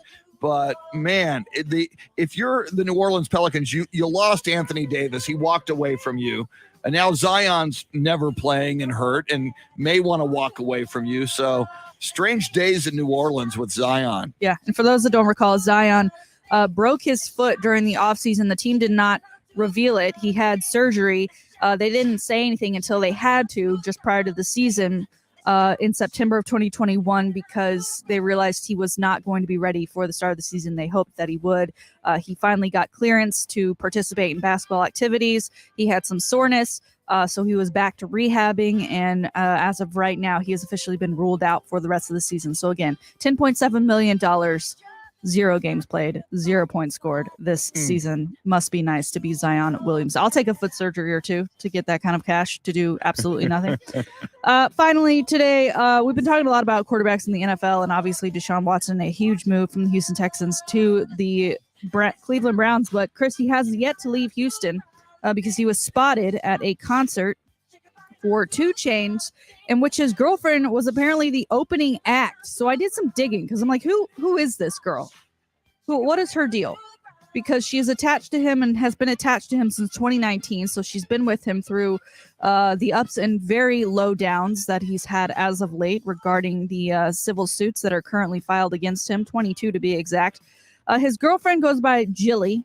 She's a 26-year-old rapper with an EP about to drop for anyone interested called Copy and Paste. That'll drop at the end of this month. She has nearly 4 million followers across all of her social media platforms. And if you go to her bio on her website, it lists her as a musician, an actor, a dancer, a model, a fitness guru, an influencer, a cookbook author, And she also has her own perfume. I don't know if she's decided what her lane is other than wherever money might be provided. But what really got me, and by the way, Chris, you want to know who she dated before she dated Deshaun Watson? Who? DeJounte Murray. Now think of they broke up in 2018. Oh. Let's think of 2018 DeJounte Murray versus what we've got now in DeJounte Murray. Yikes. I mean, yikes. I don't know, Deshaun. Maybe you look at that trend there. Oh man. Well, at least DeJounte's done with her. So yeah. But maybe he can move on now. I thought it really said something. Apparently, Chris Brown was supposed to play Houston's Toyota Center yesterday. That show ended up getting canceled during soundcheck, a soundcheck that Jilly was a part of because she was going to be his opening act for that show. Ultimately, she was able to find a gig opening up for 2 Chainz. But I think it says something that she was going to open up for Chris Brown, and we know the history of Chris Brown and his domestic instances. And now she is with one Mr. Deshaun Watson. I don't know. I'm not a super fan of hers, but at least it looks like she does have something to fall back on should it not work out with her and Deshaun. There it is, today's Salty Shakedown.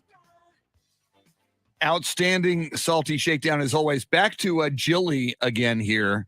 And I do you pronounce her last name Anais? I think so. I was Jilly not going to Anais? touch it. So because that the A and the I are in weird places. Yeah. I'll go Anais.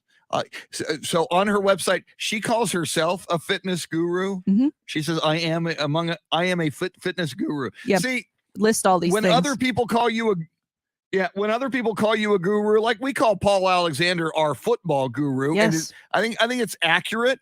But I think guru is something other people, if they call you a guru, Jeremy KOLOK is our Soundscape guru. He's great at it. But you and I can call him that. If Jeremy KOLOK goes, hey, everybody, I'm Jeremy KOLOK, the Soundscape guru.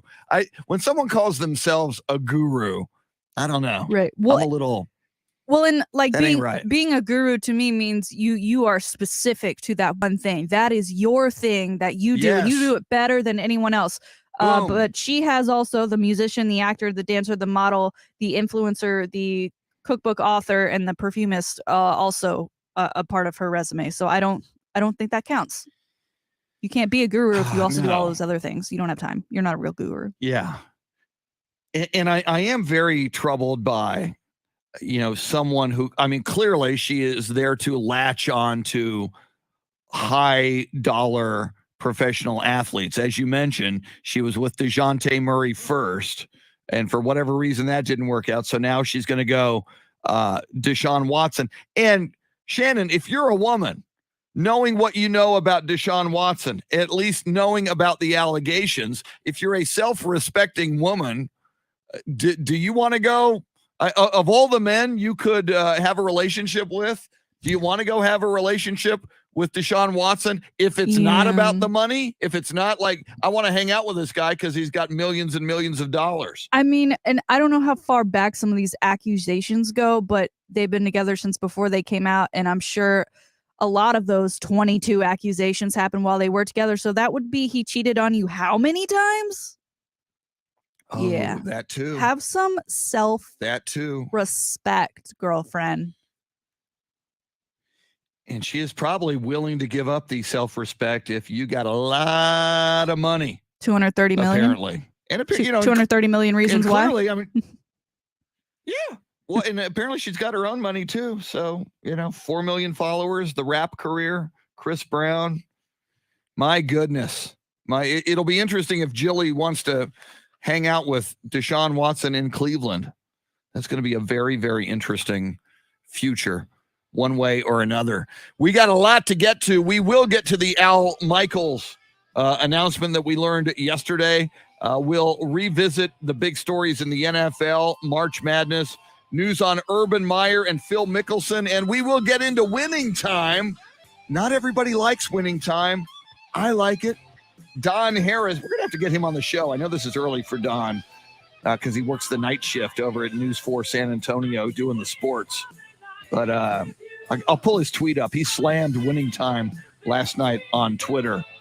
We'll talk all things sports coming right up. Sports update at the top of the hour. Then we're talking NFL, NBA, Phil Mickelson, Winning Time, and more. She's Shannon Salty Sweeney. Jeremy KOLOK makes the show go till 9. It's the Chris Duel Show.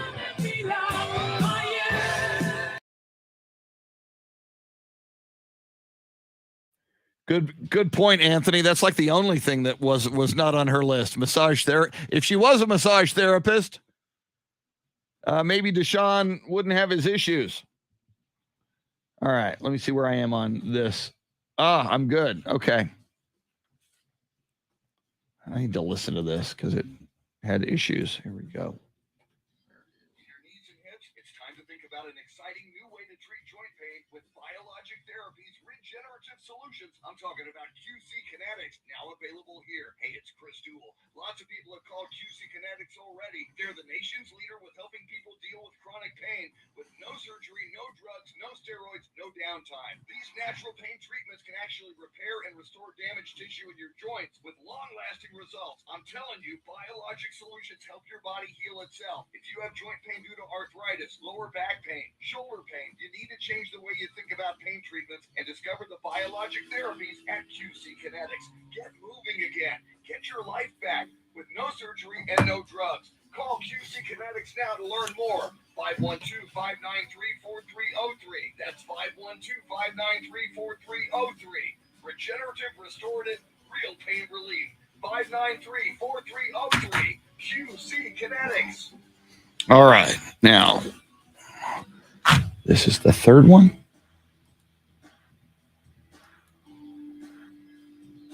Yes. So I'm putting a 3 there.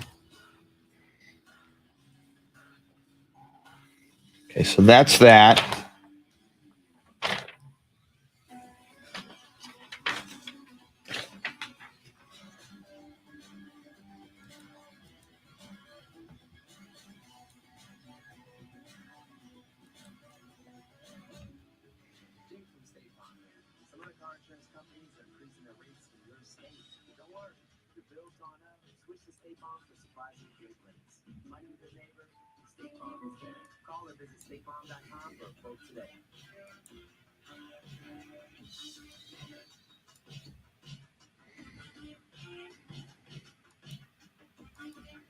Get lasting joint pain relief without surgery, without drugs, without downtime. New options are now available here. Regenerative treatments at QC Kinetics. Hey, it's Chris Duel talking about biologic therapies. This is the most exciting medical development in years. These remarkable regenerative treatments actually encourage your own body to help heal the damaged tissue in your joints. Pro athletes have done this for years. Now it's available to folks like us. If you've been struggling with knee, back, shoulder, or hip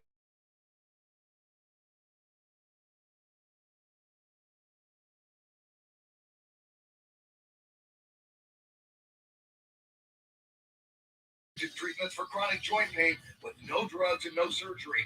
Call for a free consultation now. Learn all about the regenerative options available to help you get pain-free. Call the local medical professionals at QC Kinetics. Call now, 512-593-4303. That's 512-593-4303. 593-4303.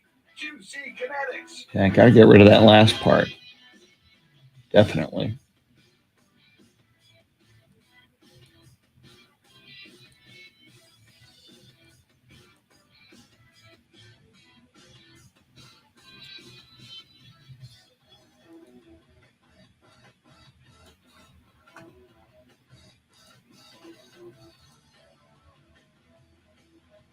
Wow. That's long. That is crazy long.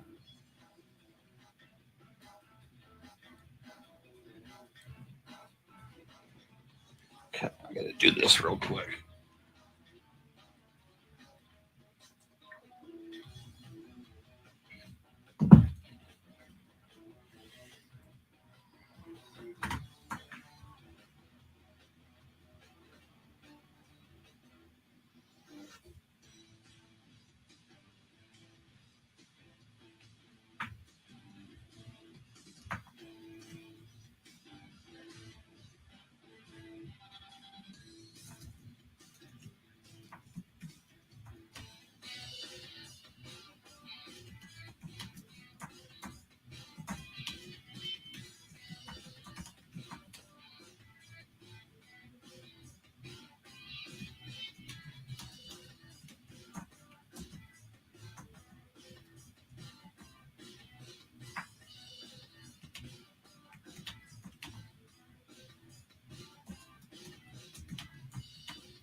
All right.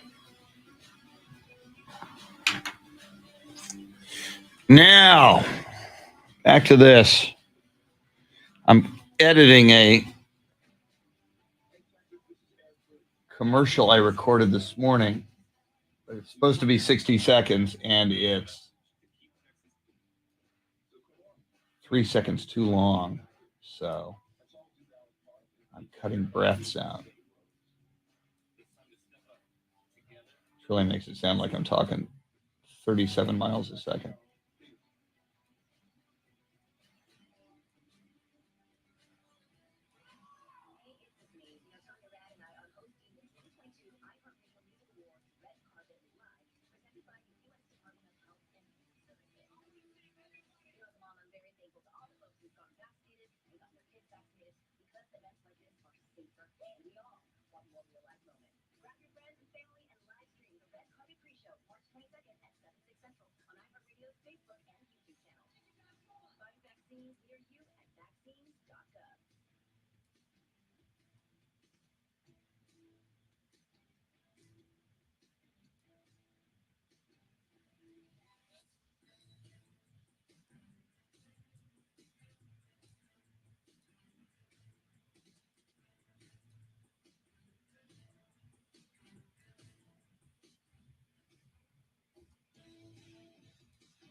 Here we come in just a sec.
Here we go. Woo!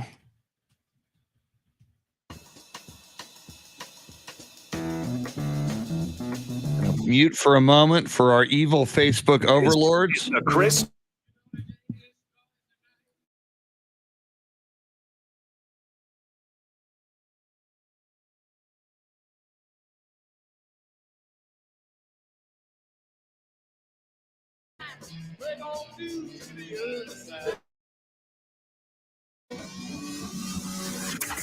now, Chris Duel. It is a Taco Tuesday in the middle of March Madness with all kinds of activity going on in the world of sports, most notably March Madness on the men's side and the women's side. March Madness coming to San Antonio, a men's Sweet 16 regional beginning on Thursday night at the AT&T Center.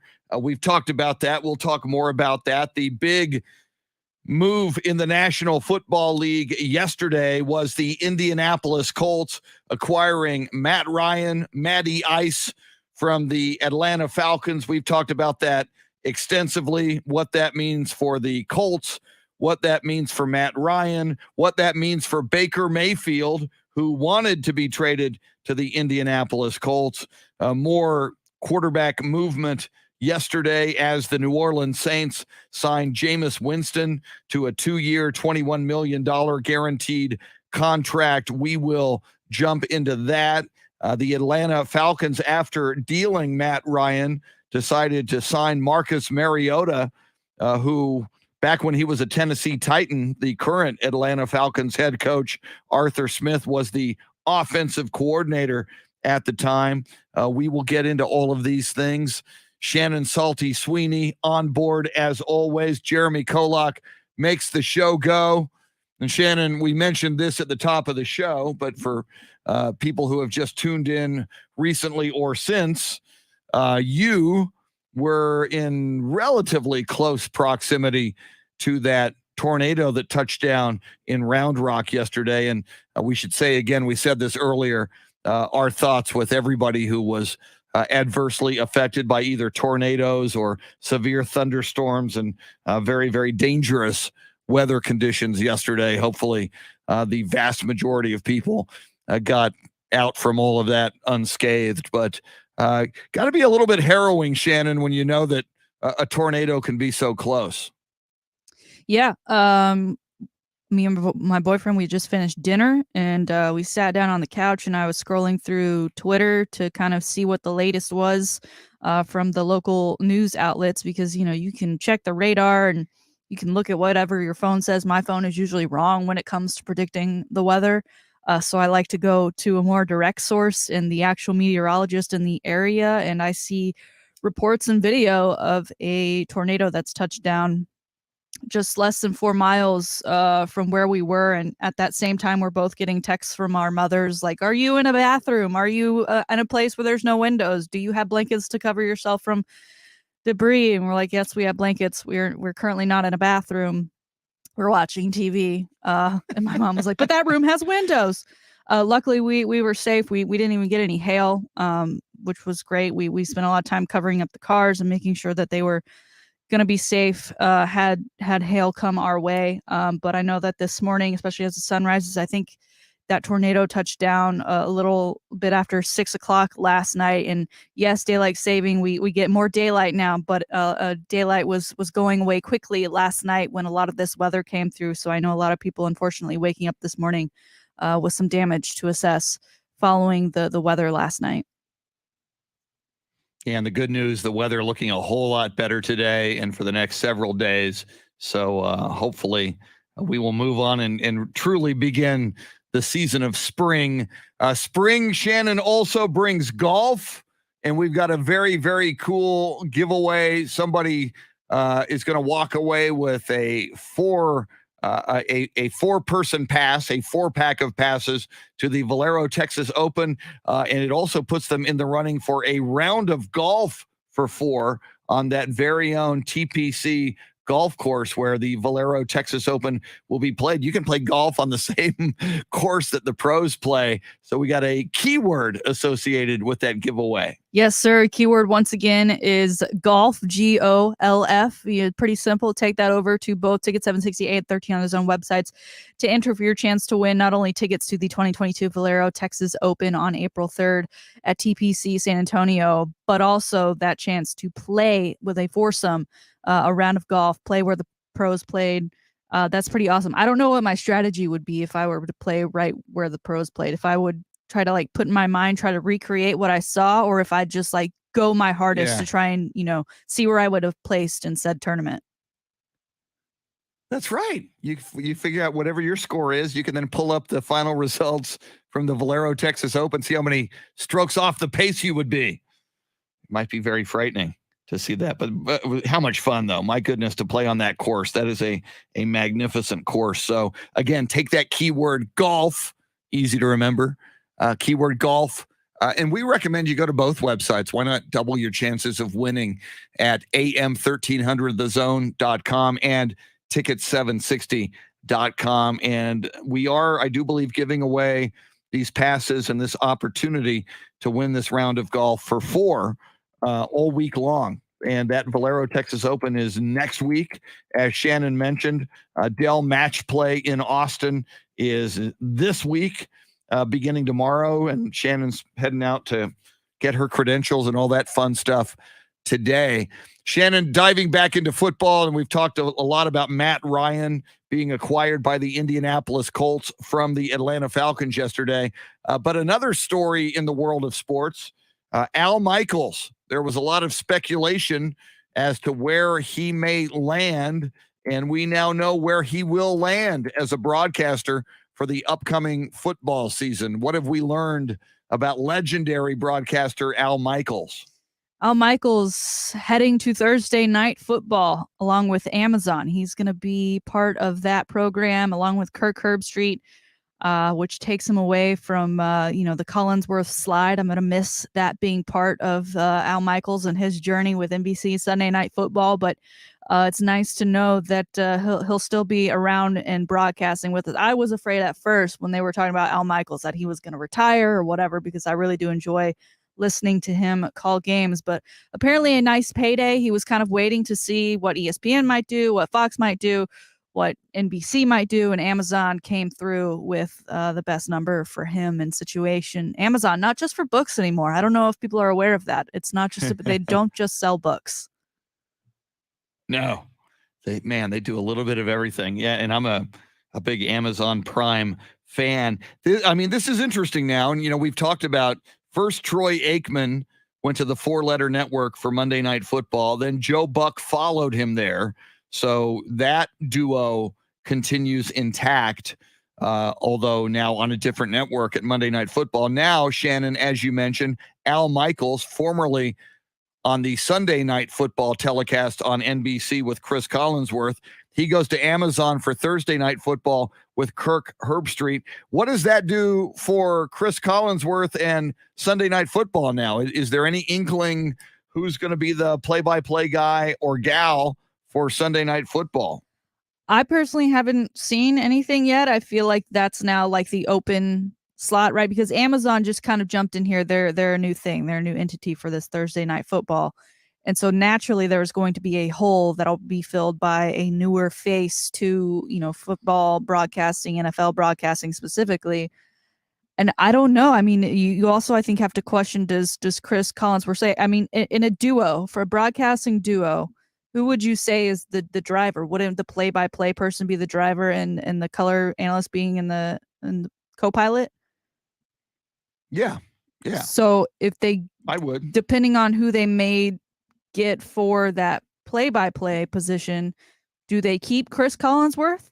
Do they try and go out and find someone who will fit with him, or do they go get the best that they can get and then let them kind of be in the decision making of who will be color analysts going forward? Because that chemistry is important. Oh God, yes, absolutely. It's going to be fascinating because obviously now Jason Paniagua, I don't know if this official is saying it's going to be Mike Tirico Mike Tirico and Chris Collinsworth. I like Mike Tirico, yet I don't, and I guess it makes sense if you've got, because I think about Tony Romo and Jim Nantz. Jim Nantz is kind of vanilla. I mean, he's very, very good at what he does, but he's kind of vanilla, and Tony Romo is really your star.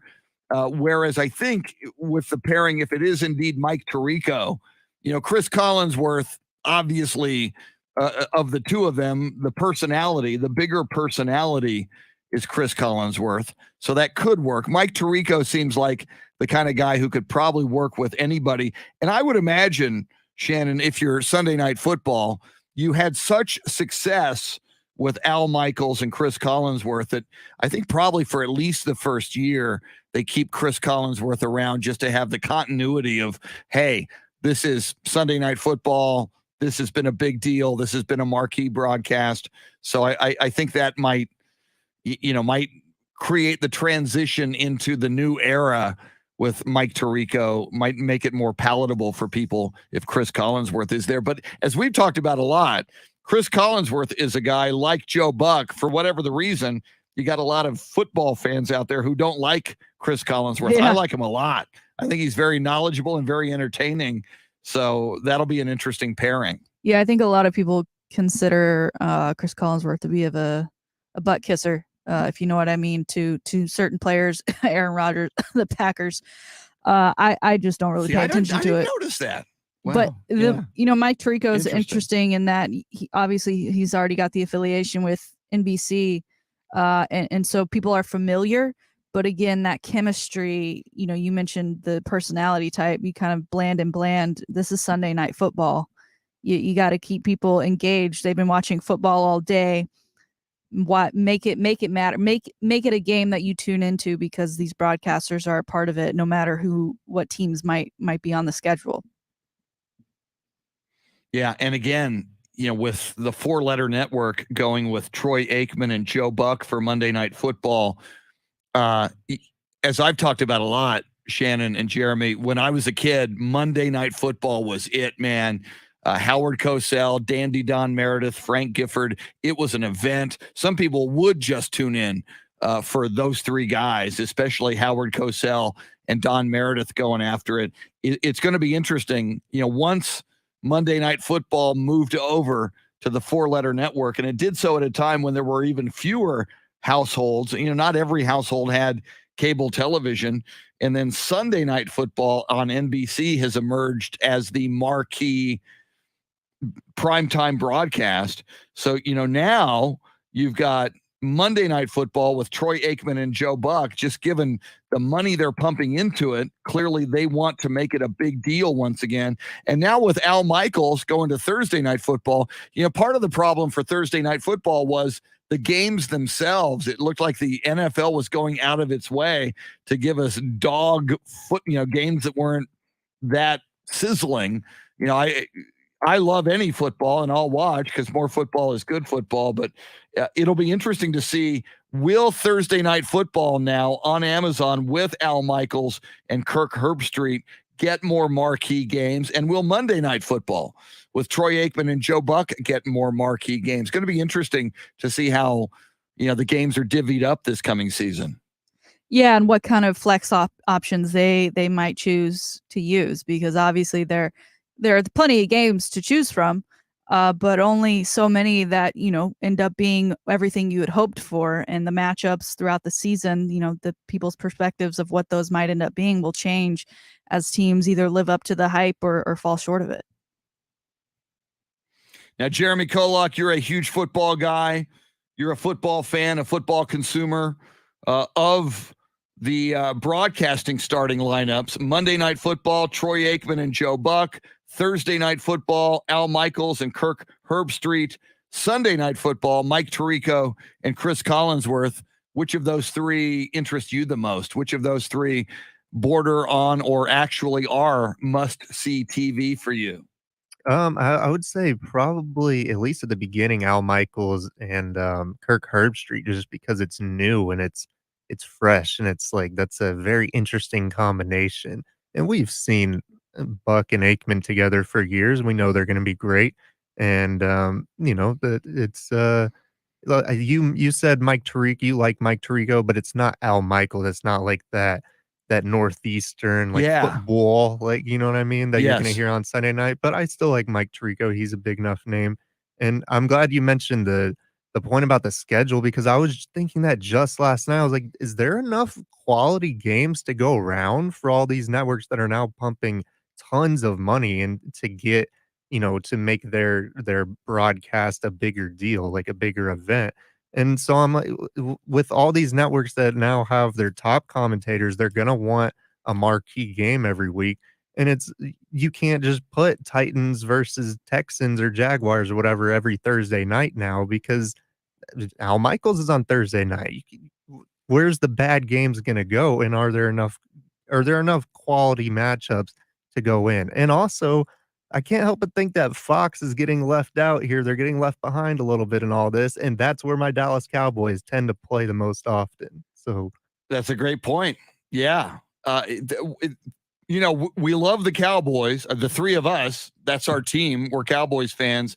And you think about it, it was the Cowboys and Troy Aikman, Shannon. One of the cool things was, and I remember Troy in the playoffs this past year kind of griping that they moved the Cowboys and the 49ers to another network. And he said, well, that sure would be a nice game to broadcast.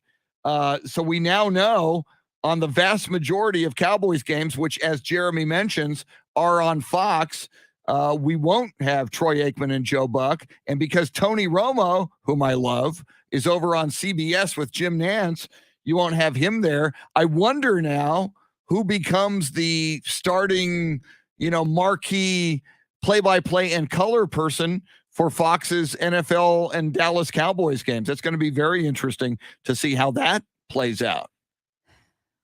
What's the tight end for? He was with the Carolina Panthers for a really long time, and even during one season, the blonde guy, Greg Olsen. Greg Olsen. Okay, yeah. Put his name in there. People like him because he's been doing games. Yeah. He looks like the next big thing. Yeah, I agree with that. Obviously, I don't think he's, in Tony Romo territory or in John Madden territory, at least not yet. But yeah, Greg Olsen is kind of a cool thing. Now, I don't know who then becomes your play-by-play person. I mean, is there anybody on Fox? No, nobody jumps out at me. Obviously, for the longest time, it was Joe Buck and Troy Aikman as, they're two stars. They'd get the best games. Is there somebody else, Jeremy, over on Fox who is on your radar? It's just a random guess, but their big name for college football is Gus Johnson. A lot of Big 12 fans. He does a good job, but I don't know if they want to take him away from college football. Don't do that. I need Joel Klatt and Gus Johnson together. Don't do it. Oh, but I need that. Can he do both? Can he do Saturdays and Sundays? I mean, is that doable? Kirk can, so Johnson? I don't see why not. Yeah. I mean, it would seem to me. Yeah, and I know a lot of prep traditionally, especially with NFL games and with college, you have, sessions, days out where you'll meet with the coaches, you'll meet with the key players, you'll sit in a room and pick their brain so you can create your storylines. But it would seem to me, somebody as high profile as you mentioned, Shannon, a Kirk Herbstreit or a Gus Johnson, if you knew, on a Saturday, Gus Johnson was calling the Texas Longhorns versus UTSA game in Austin, then you knew that on Sunday he was going to call, Cowboys Eagles. It would seem to me, he could have like people in place for him to do a lot of the prep work for him, or he could go back and forth, fly. We got airplanes. You can go back, start your day at one location, get the information you need, then hop on a plane, go to the next one. I don't know. Something to think about. What do we, and I know, in the next segment, I want to jump into some winning time talk about the Lakers show on HBO and HBO Max. But what do we know? There's some more Urban Meyer's name surfacing once again in the news yesterday. What do we know about that, Shannon? Yeah, I guess people realize how much clickbait Urban Meyer is capable of getting, and there was reports out, just kind of more of the weirdness that went on with him during his time in Jacksonville. And I get you're a new head coach in a league that you have not coached in before. You're not going to know every player on every roster.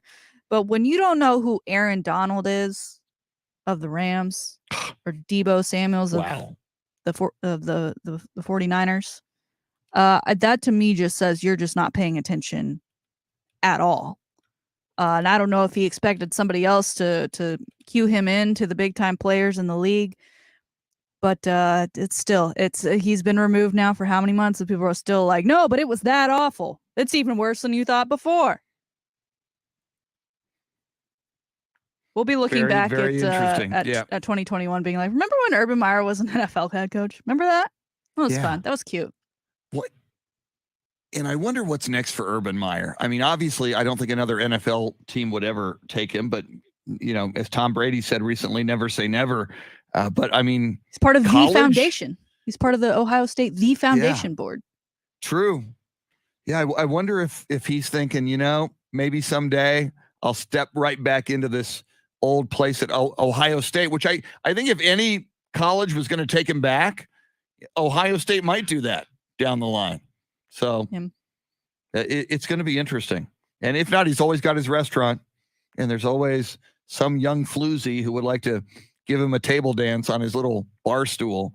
So something always there for Urban Meyer. All right, coming up, we got a whole lot more that we want to cover, and we will. I got to talk with Shannon. She saw the entire episode 3 of Winning Time, The Rise of the Lakers Dynasty on HBO and HBO Max. I caught like the first half, and then something came up, and I think there were tornadoes or something. Not really where I was. We escaped the tornadoes down in San Antonio. But we'll talk some Winning Time. At least one local sports anchor and sports director, Mr. Don Harris, tweeted very negatively about Winning Time yesterday. So we'll see if Shannon and I are in accord on liking Winning Time. Jeremy KOLOK still has to catch up on all 3 episodes. We will also talk more NFL and, of course, March Madness in full swing. We'll dive right back into it in just a sec. We are with you till 9. She's Shannon Salty Sweeney. Jeremy KOLOK is your Soundscape stylist. You're listening to The Chris Duel Show.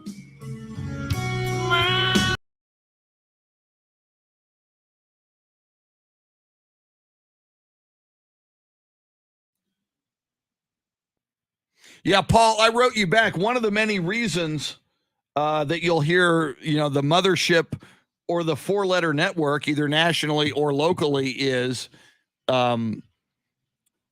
sometimes when and it goes way back to when ratings were done, not necessarily with a personal meter electronically. People would fill out, who they listen to on the radio or and sometimes on television.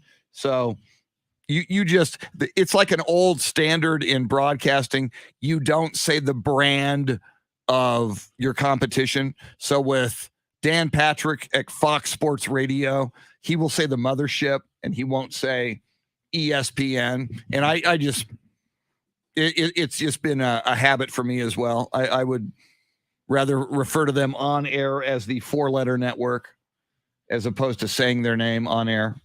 So that's what that is. But it's a very good question. And you're very observant to ask that question. Okay, what is going on here? This is the first one, I do believe. See what's going on there.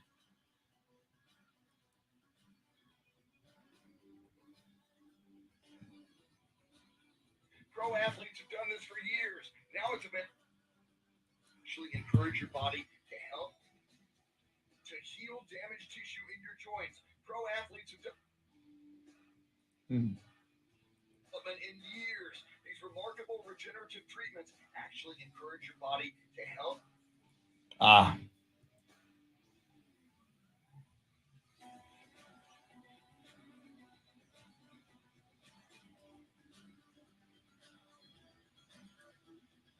Actually encourage your body to heal damaged tissue. That worked. All right, let's go to the top. Get lasting joint.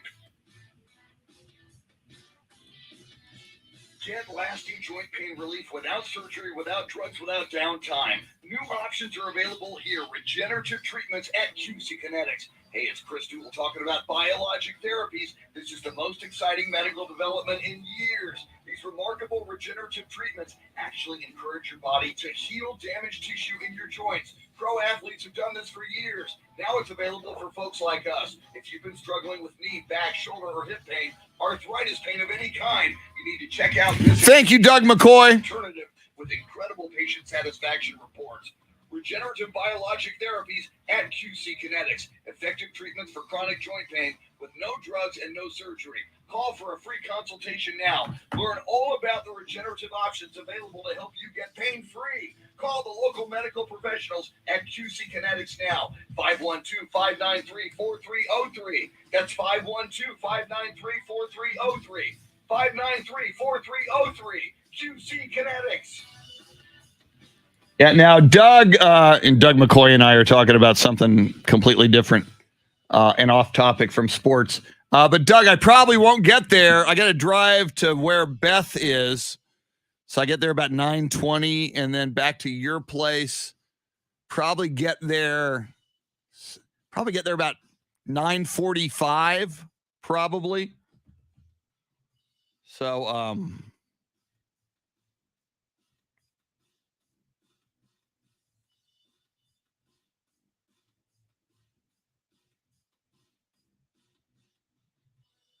I'm texting you back.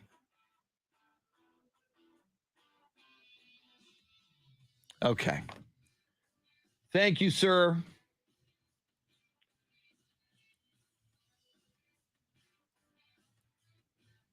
Okay. There's Doug McCoy who doesn't golf until 11. Beautiful. Thank you for the info. I'm borrowing my car. My engine blew out on my car. So I am carless for about another couple of weeks. So I'm driving my wife's car, which is convenient. But tomorrow, she's got to be at the courthouse first thing in the morning. So Doug McCoy is kind enough to loan me his vehicle. I will repay you in several ice-cold beers, Doug McCoy. I will make it worth your while. Thank you very much. I'm editing a spot that I recorded earlier.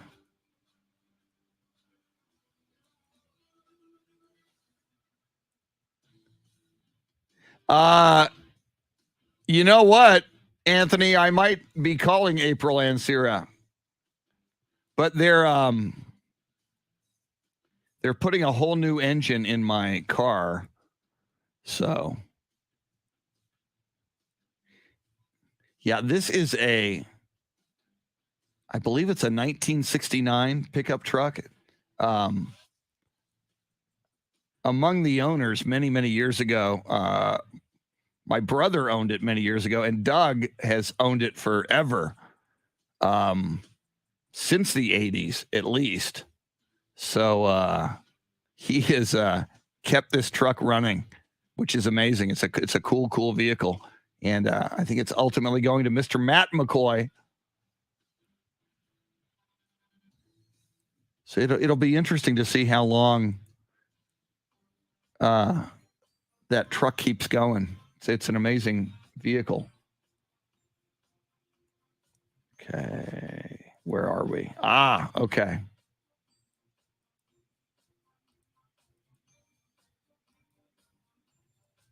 Okay, this must be the first one. It is now.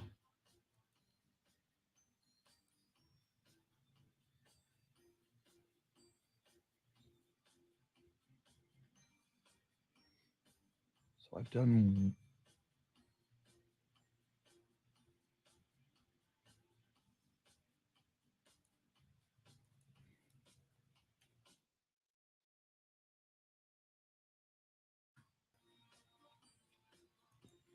Doug McCoy, I don't know if you've seen, or for anybody else here, we're going to talk about it now. Winning Time on HBO and HBO Max,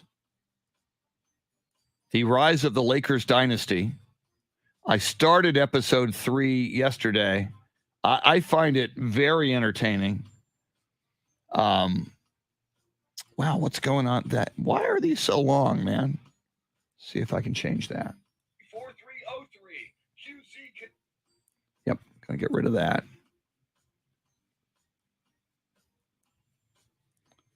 And that cuts it down significantly. Okay, that's good.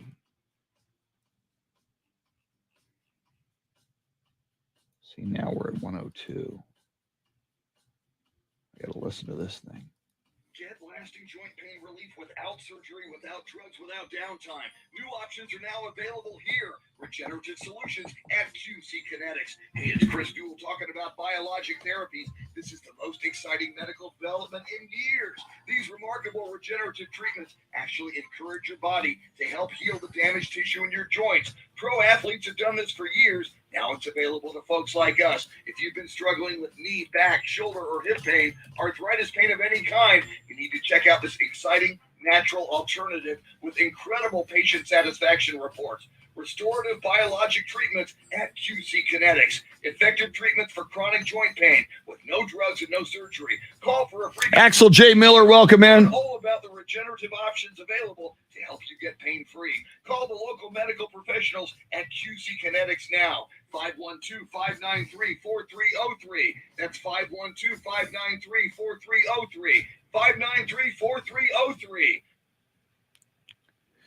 Now, Axel J. Miller saying the guy who plays Norm Nixon, and he figures prominently in episode 3, is actually Norm Nixon's son in real life?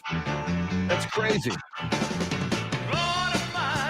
Back to the Chris Duel Show with Shannon Salty Sweeney.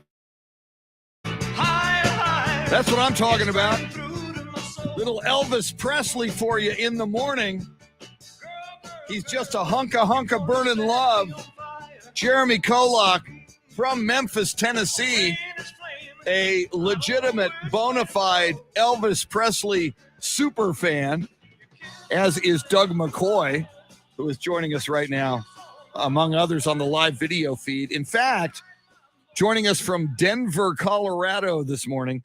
See, on the live video feed this morning, we had Warsaw, Poland in the house and asking questions of us earlier in the show. Axel J. Miller joins us frequently from Denver, Colorado. And Shannon, we're going to talk about Winning Time, the rise of the Lakers dynasty, which is the new series on HBO and HBO Max. Axel J. Miller is saying something that I did not know. He says, I got to watch that Lakers series. The kid that is playing Norm Nixon is his son in real life.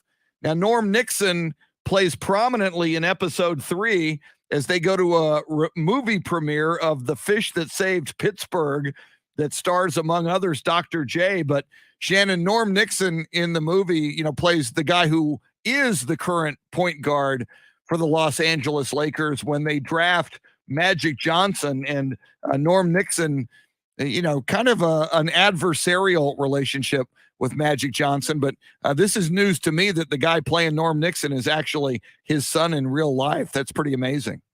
That's pretty cool. And again, I think helps to blur the lines that may be crossed a little bit in this series. Again, I'm not super familiar with that era and a lot of these names, although I recognize them as they've been involved with the league later in their careers. I'm not as familiar with the beginnings or middles of their time in the NBA. And so seeing it for the first time, I'm not sure what's exactly real and what isn't. And it seems like a lot of people are thinking it's a little more stretched out than what it might have actually have occurred there.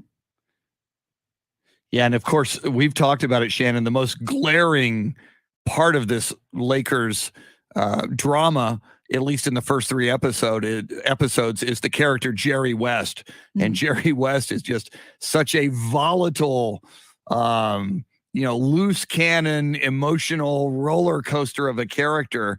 As I mentioned to you, I'm old. I grew up, I watched Jerry West play for the Lakers. I remember when the Lakers won that 72 championship, and Jerry West, along with Wilt Chamberlain and Gail Goodrich and others, was one of the heroes. And I've known of his work with the Lakers as an executive, and later with the Memphis Grizzlies, where he gifted the Lakers Pau Gasol to be a running mate with Kobe Bryant after Shaq left. But I had no idea Jerry West was this volatile. I do want to read you the sports director at the NBC affiliate in San Antonio, Don Harris, a friend of the show, and I've had him on the show a lot. He does work late into the night, which is why I often don't ask him to join us early in the morning, but we might have to do this again soon. He tweeted out last night about Winning Time, and he wrote, "I was waiting to reserve judgment, but after 3 episodes, it's awful. John C. Reilly is great." And by the way, he plays Dr. Jerry Buss. "John C. Reilly is great, but not enough to offset Magic being about 6'3", bad acting, historical inaccuracies, the blasphemy of Jerry West and Pat Riley, etc. It's a thumbs down for me." So there's a huge and knowledgeable basketball fan and a sports anchor, Shannon, Don Harris, with a scathing and negative review for Winning Time. He calls it awful. I'm enjoying it, man. I'm having a good time watching it. And if there is some poetic license being taken, it's a drama. It's an entertainment vehicle. It's a comedy and a drama. It's very stylistic. I'm 2.5 episodes in, and I'm enjoying it. What would be your review, and what would you say to somebody like Don Harris who says it's awful? Honestly, I'm getting to the point in this series where I don't know that I disagree with him. It got me in the first episode. The style of it is still great. They still very much use that. That's an interesting note about Quincy Isaiah, who's playing Magic Irvin Johnson in this series, is only 6'3". Magic is 6'9". And now that I'm thinking about it, almost every shot of him is coming. They're looking up at him as if to, camera magic on the ground looking up at make him seem taller than what he appears to be. It's just moving really slowly, and also just from I watch dramas, I watch action films, or whatever. But a lot of times I'm more in the mood for a comedy, right? Because I want to laugh, I want to relax. I find this series to be a little stressful at times. It's a lot of yelling. It's a lot of screaming. It's a lot of grumpy old white men.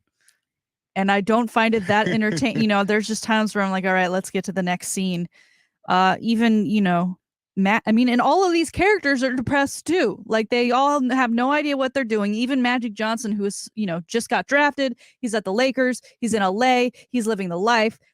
He's just on the phone with his ex-girlfriend being sad, and with his parents and his family who ditched his phone call to go to church. Like, everybody is upset. And I'm like, I need some joy in my life.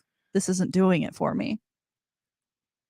Well, and see, to me though, and you make a lot of excellent points, but John C. Reilly, the actor John C. Reilly as great. Jerry Buss, to me, he steals every scene he's in. He's flamboyant. He's a wild man. As we've mentioned many times, he breaks the fourth wall, which I love.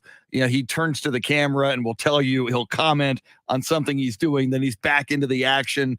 I mean, he's a party animal. He's perfect for LA. He's wearing the leisure suit with the buttons unbuttoned halfway down his chest. To me, even if you dislike the other parts of this series, and clearly there's a lot that Don Harris dislikes, and Shannon, you're mentioning some things that just aren't working for you. John C. Reilly is worth the price of admission for me. He's such a bizarre, funny, entertaining character. He's kind of keeping it going for me. His best work is Step Brothers and Talladega Nights. And I don't want anybody to tell me any different. So I won't believe you. I won't buy it. It's a hill I will die on. Jason Paniagua on the live video feed. Jason just commented, "The show is great. I'm loving it. Like McDonald's. I'm loving it." So yeah, I'm with him too. So now, I mean, unless something, I've only seen half of episode 3, unless it really goes dark and boring and sad and awful. But I'll still give it another shot. Yeah. So I'm still gonna watch Shannon, it. Are you ready to punt? No, Okay. I'm still gonna Yeah. watch it. It's show homework.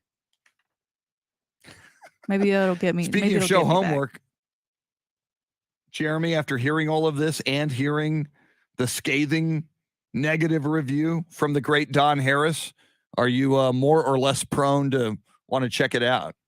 I'm still gonna watch it. It was just there's a lot going on. You know what I mean? We had March Madness weekend, and it was I would still like to see it, but yeah, it's interesting seeing all the differences in opinions over it. It feels like people either really really like it or they are not fans of it at all. Yeah, I'm in the really really like it category, and to Don Harris's issue with the guy who plays Magic Johnson only being 6'3", Shannon, as you know, with your history in film, there's not a lot of 6'9" actors out there. If you want to do, it's like, wow, we need Kareem. Well, Kareem's 7'2". How many 7'2" Kareems can we get? Wow, we need a Magic Johnson. Let's get a guy who, to me, it's one of your hurdles in making this drama was these are gigantic guys. These are NBA basketball players, and these are icons in large part, especially with regard to Kareem Abdul-Jabbar and Magic Johnson. So you've got to cast those guys.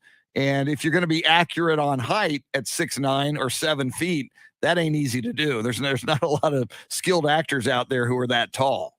And this guy, Quincy, this is his first real acting job. He was a part of some sort of short in 2018, and that was it. So this is his first real swing at it, and this could be a career maker or breaker. And it seems like Don feels like this is a breaker for this guy. Well, and I said this to you after episode 2. At the beginning, it's like, wow, is that Magic? I mean, I'm not so sure.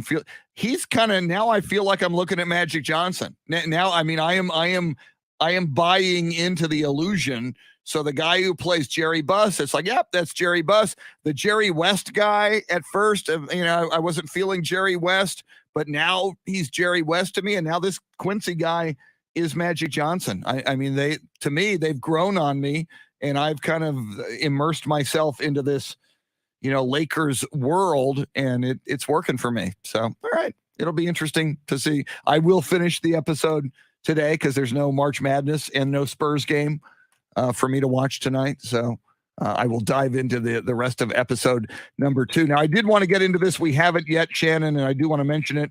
And again, golf, the Masters is coming. Dell Match Play in Austin begins tomorrow. Next week, the Valero Texas Open. What do we know? Phil Mickelson has been making a lot of headlines lately, Shannon. What is the latest on Mr. Phil Mickelson?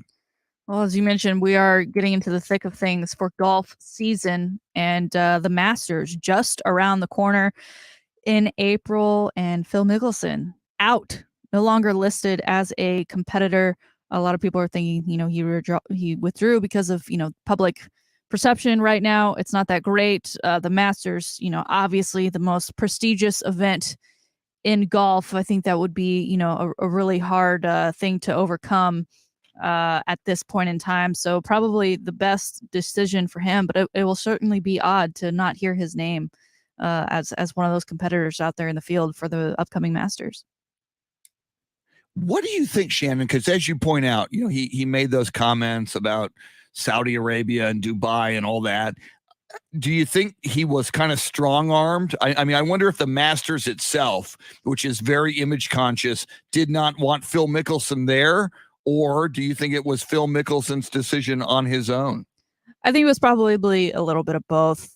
I think the Masters probably had a conversation with him. He's been pretty quiet since he came out and, did his little apology. But if it was all him, I think he would have pulled out of the Masters at that time as well.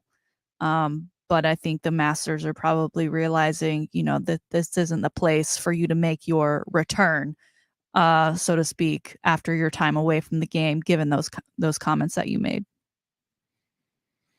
Yeah, that'll be another a good question for our golf guru. And see, we call Andy Everett our golf guru. He doesn't call himself the golf guru like Jilly, Deshaun Watson's girlfriend, calls herself a fitness guru.